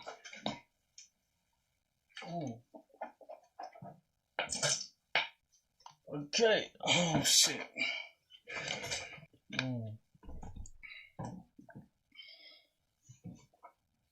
What are you saying? Not tell me the flow how to start and you store a user in the backend or not. Is it handle and store it? But our storage? No. You grind that ass. No, you store a user in your own database. That's how BetterAuth works. This is why BetterAuth asks you for. Let me open BetterAuth in a sec. Let me open that doc so I can show you the workflow. BetterAuth.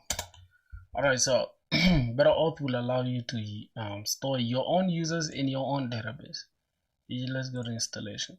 You see that?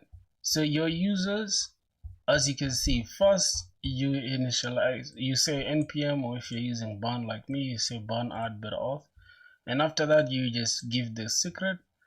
After this secret is what's going to be used by BetterAuth, and then after that it will ask you to like create an instance in your backend, right? So this is, you can configure a database. That's why they ask you to configure a database. You can configure MySQL.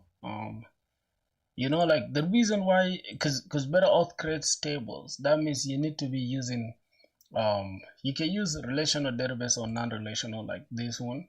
It's still going to just use an adapter to communicate to MongoDB, and it's going to create like models, right? And then for, I think for, what's the name? For non-relational database like MongoDB, I think it uses is it row? No, it doesn't use rows. For MongoDB uses what? Uses collections. Yeah, you can just create collections. So that is just it here, right? I'm using Postgres, or you can even just use your ORM, right? Like Prisma. Yeah. You're not having 10 minutes conversation with chat. I'm unsubscribing. Are you okay, bro? Are you really okay, my brother? Are you fine? Let me go for a short call, man. Give me a second. Oh shit.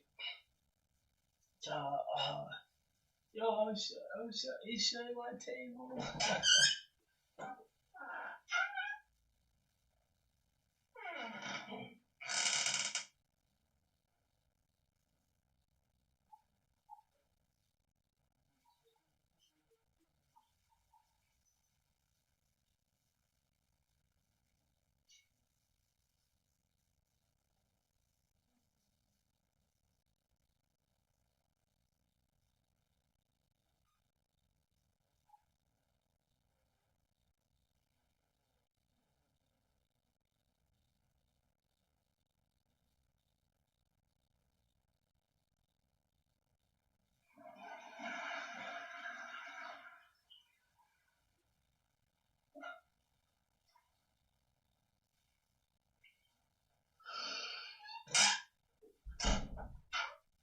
Oh my god.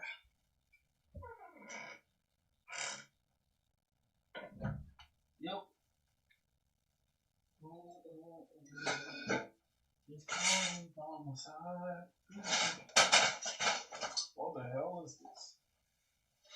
What's that just? Anyways, yo, broskies. So here's the thing, right? I'm thinking, do you guys want me to like dockerize that application right now? The photo looks like nice hike when you're high. Yeah, you guys get high, man. Y'all get high like that. This is why you guys are not understanding concepts, because you guys are always high. That's bad for your health, man. So I'm asking, y'all want me to dockerize the application right now, or we just do it tomorrow? Did you have one in school? Maybe not. What I get filthy is Webpack or Vid used for. What is Webpack or Vid? Those are bundlers, right? It's just like they are folders. It's more than folders, but those are bundlers that allow you to like create React and all that stuff, like create different client application. So I think, I don't know if you guys want me to dockerize the application right now. Can we dockerize the application so we can run all the services in Docker? Let me see what we have so far in our profile. We'll share. Wait. You want us to dockerize this stuff? What do you guys want, bro? I'm going to go according to your voice. Download product service, which is cool. So this is a monorepo anyways. So let's see if it has included our .envs. Good, we don't have the .envs here, which is interesting, right? Yep, which is interesting. So I think we should leave it to tomorrow. Or we can just dockerize it right now.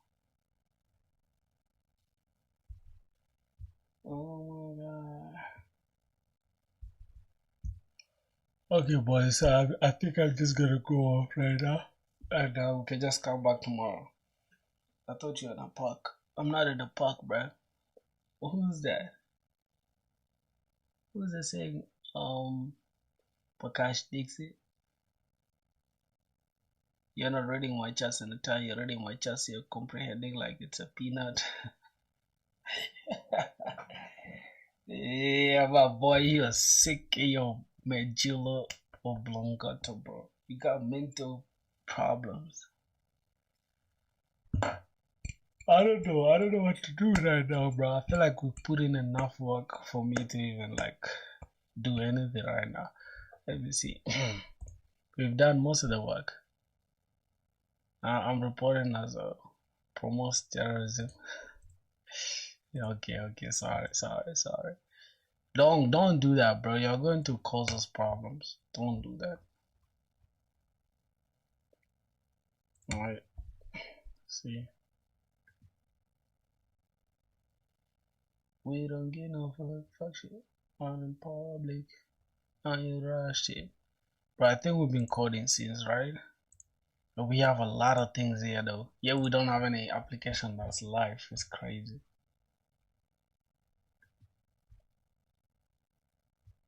So yeah, I think I'm just I don't know, bro. I just don't know what to do, bro. You guys are not answering me. What's going on with y'all? Let me first hear what you guys want, bro. What do you guys want? When is the extra piece of luck coming? When is the next piece of luck coming? Piece of luck is crazy. That piece of luck, I think when the school starts, probably. Alright, boys. I think I'm just gonna go off now, bro. I'm gonna catch you guys tomorrow, okay? That should do it, bro. 2 hours is enough for today, bro. Let's meet up tomorrow. So much love. So tomorrow when we come back, we're gonna be working on dockerizing the entire 2 services, and then we're going to run all of them inside Docker. College is up for some days. I'm starting my classes in October. What do you mean I'm not motivated anymore? I am motivated, bruh. I just don't know what to do now because I've done most of the work. I have a date. A date with who, bruh? Oh.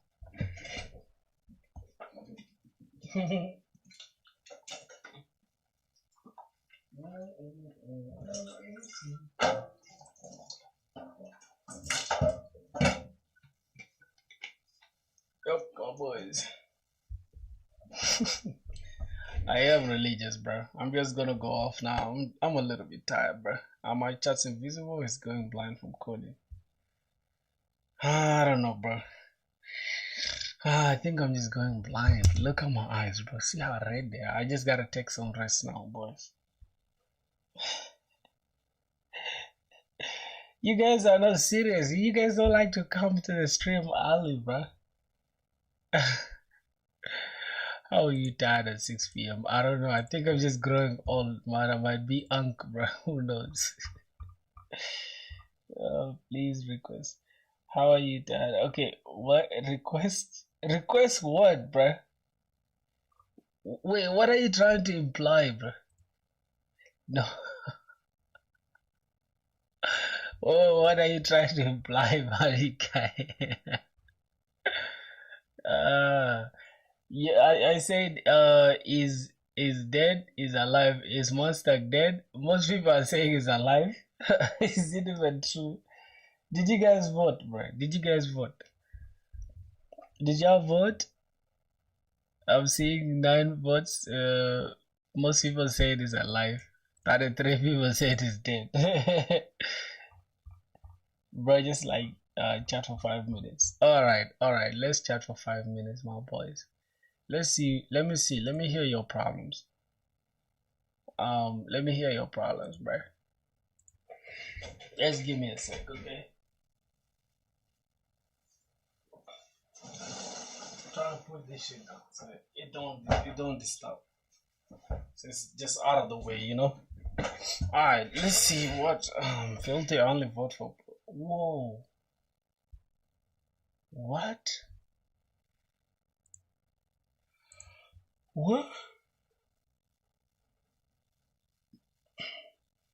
I'm just trying to. Wait, what did you say, bro? Let me open this.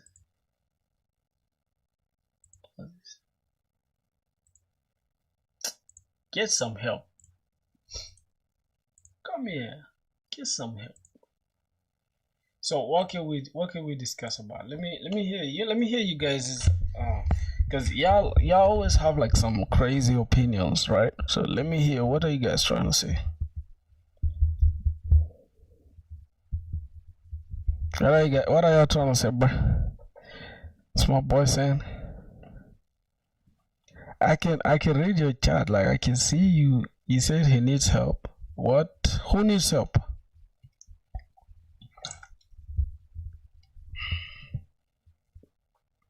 Guilty. Now some geopolitics. Nicholas Tesla, who watches going to continue his his celibacy streak. Wait, was that dude? Was he celibate though? Are you sure? Nah, I highly doubt that, dude. I feel like it's cap. I feel like that's cap, my G. You missed so many great jokes. I didn't miss any joke, bro. I think I saw most of the jokes. Which one? Which one did I miss? Which one did I miss, my boys?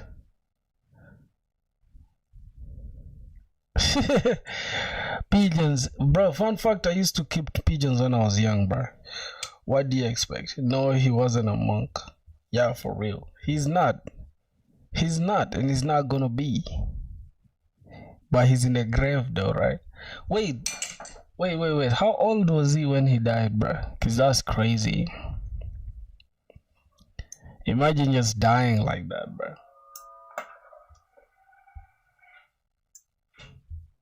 I see your eyes. I see fire in there.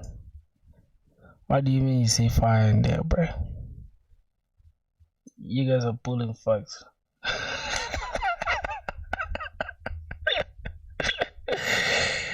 Yo, what a bomb, bro. What a bombshell, bro.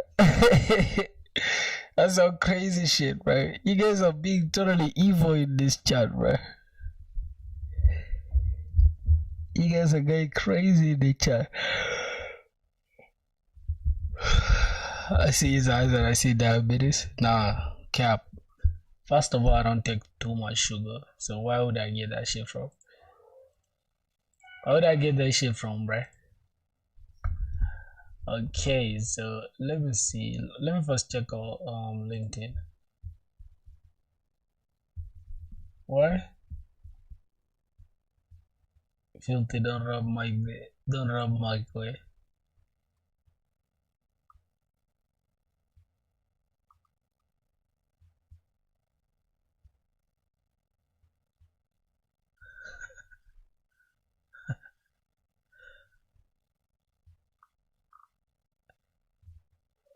Nah, this is crazy work.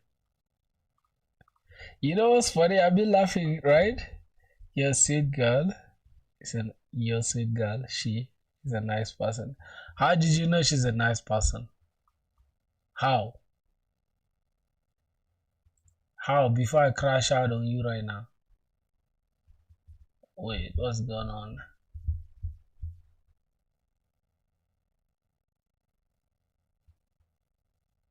Wow, repository.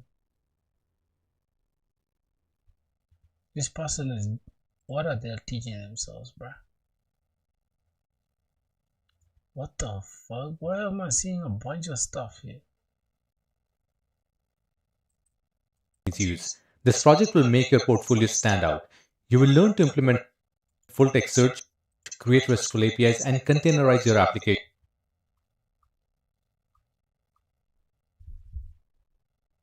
How did you know she's a nice person, bro?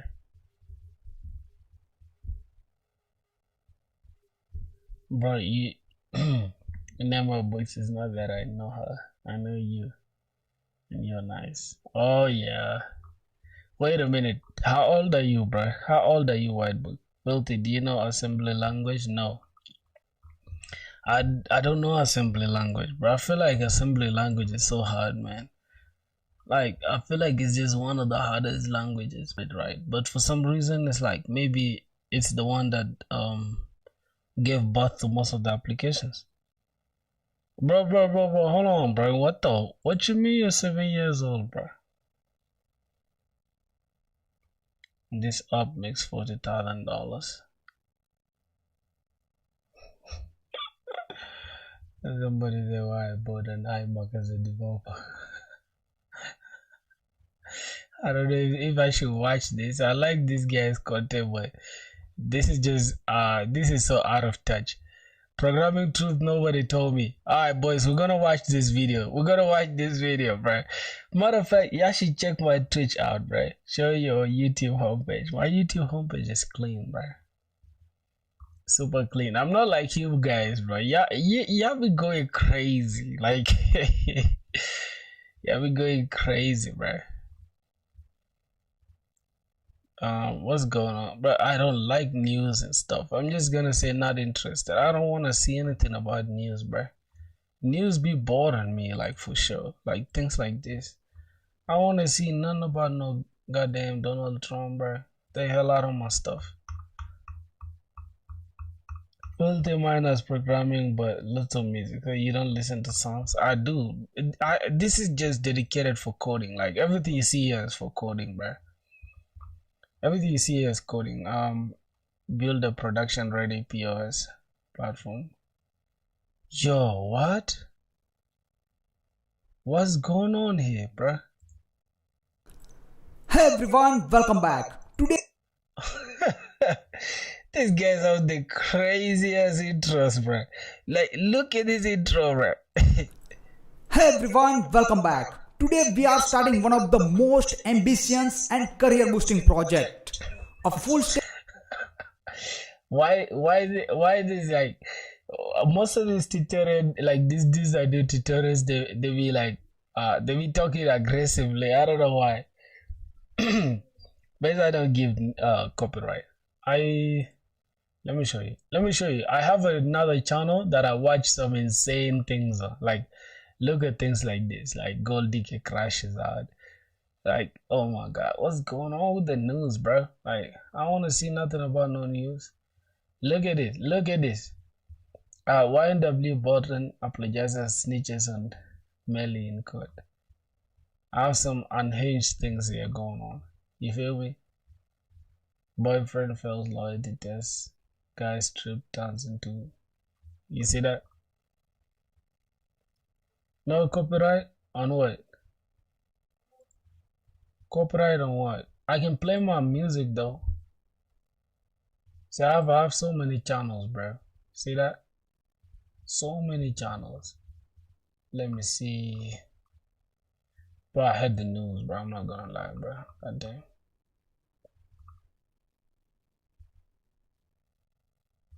See that? NLE Chopper producer makes dark beats.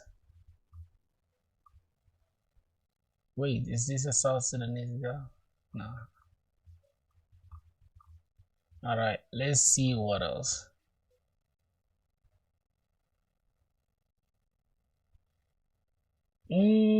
But not other. Yeah, I can watch other people's videos though. I can watch other people's stuff without any issue. Like literally, I can watch this. Hey guys, today I'm gonna make a Gunner type beat. He's just recently released his album, the last one, and yeah, I thought. Which strokes, bro? What is it? Strokes? Which strokes? Like, y'all are evil, bro. Jay Shire Ram, what are you saying, bro? RPG? Bro, we speak English here, bro. I don't know why you speaking Hindi, dog. Speak English only, my G. Alright, bro. Let's first try to check out something, right? Let's see. What can we watch, right? Why I bought an iMug? No. Okay, When I first started coding, I thought the definition of good code was simple. If there were no red squiggly lines in my editor, I was a genius. Spoiler alert, I wasn't. Over the years, I've learned the hard way that there's a huge difference between code that works and code that's actually good. If I could go back in time and tattoo 5 programming principles onto my forehead, these are the ones I wish I'd picked. They're universal, no matter what language you write in. And if you actually use them, they'll save you from countless hours of pain. The first principle is that abstractions leak. On the surface, abstractions feel like magic. You use a framework, an ORM, or an API, and it hides all the messy details from you. But here's the catch. Every abstraction eventually shows its cracks. Imagine you're using an ORM to query a database. Life feels good until suddenly your app is slow because your single call has ballooned into 200 hidden queries. That's when the abstraction leaks. The lesson is simple. Tools save time, but you still need to understand what's happening under the hood. Otherwise, when things break, and they will... Bro, that's actually a very cool point though. I'm not gonna lie, bro. Like, literally, bro, if you think about it, most people, like, you know how we've been using ORMs? Make call spoofing, man. What's that? Notice how we've been using Prisma? Filthy, I've already watched this video. How did you watch it, bro? It's 2 hours ago. You're completely... How did you watch that video already, bro? stuck. The second principle is YAGI, short for you aren't going to need. When you're starting out, it's tempting to over-engineer everything. You think, I'll add this extra layer or design this plugin system because maybe one day I'll need it. 99% of the time, you won't. I once spent a week building a whole modular architecture for a project that... You're a computer student? I don't know about your call spoofing, love. What the hell is call? I'm gonna be honest. What the hell is call spoofing, bruh? And how is that supposed to change the fact that I'm a computer science student? I don't get you, bruh. How is that? My boy said he's on Discord. What are you doing on Discord, bruski? Let me first hear. What do you want to say, my boy? Are you talking right now? Where's the meeting room? Join the meeting room, bro. Let me hear y'all. Play something. We'll watch.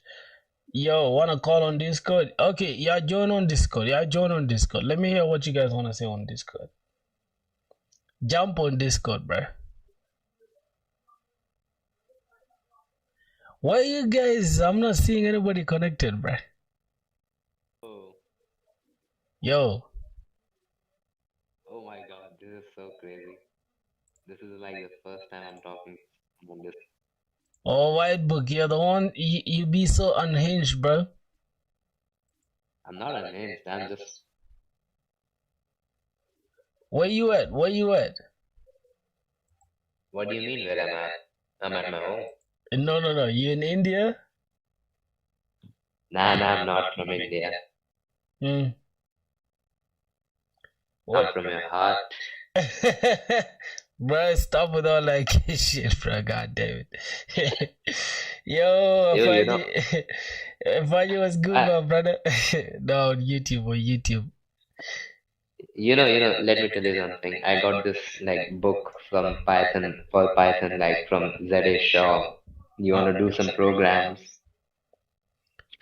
What is it about? Like, it's like I can't hear you, bro. I think your network is bad. Something like that. Please suggest some songs like "Love Is a Crime." Internet sucks. Your internet sucks, bro. Are you using free? Are you using free what? Free data or something? Ah, my Oh boy's, man, my you know boy. you should rest. Your eyes are like red on every string. Yeah, bro, I need to rest. This is why I need to go and rest right now. I was telling y'all, I'm about to go right now for real. Yo, Harish, bro, you know what's funny? I'm gonna catch you guys on Discord just in a. You know, yeah, ask Harish to jump on Discord and get in the call. Yeah. Alright, alright. Yo, Harish, join on Discord, bro. Let me. How you doing? If I knew it was good, my brother. How is life, bro? It's been a minute, bro.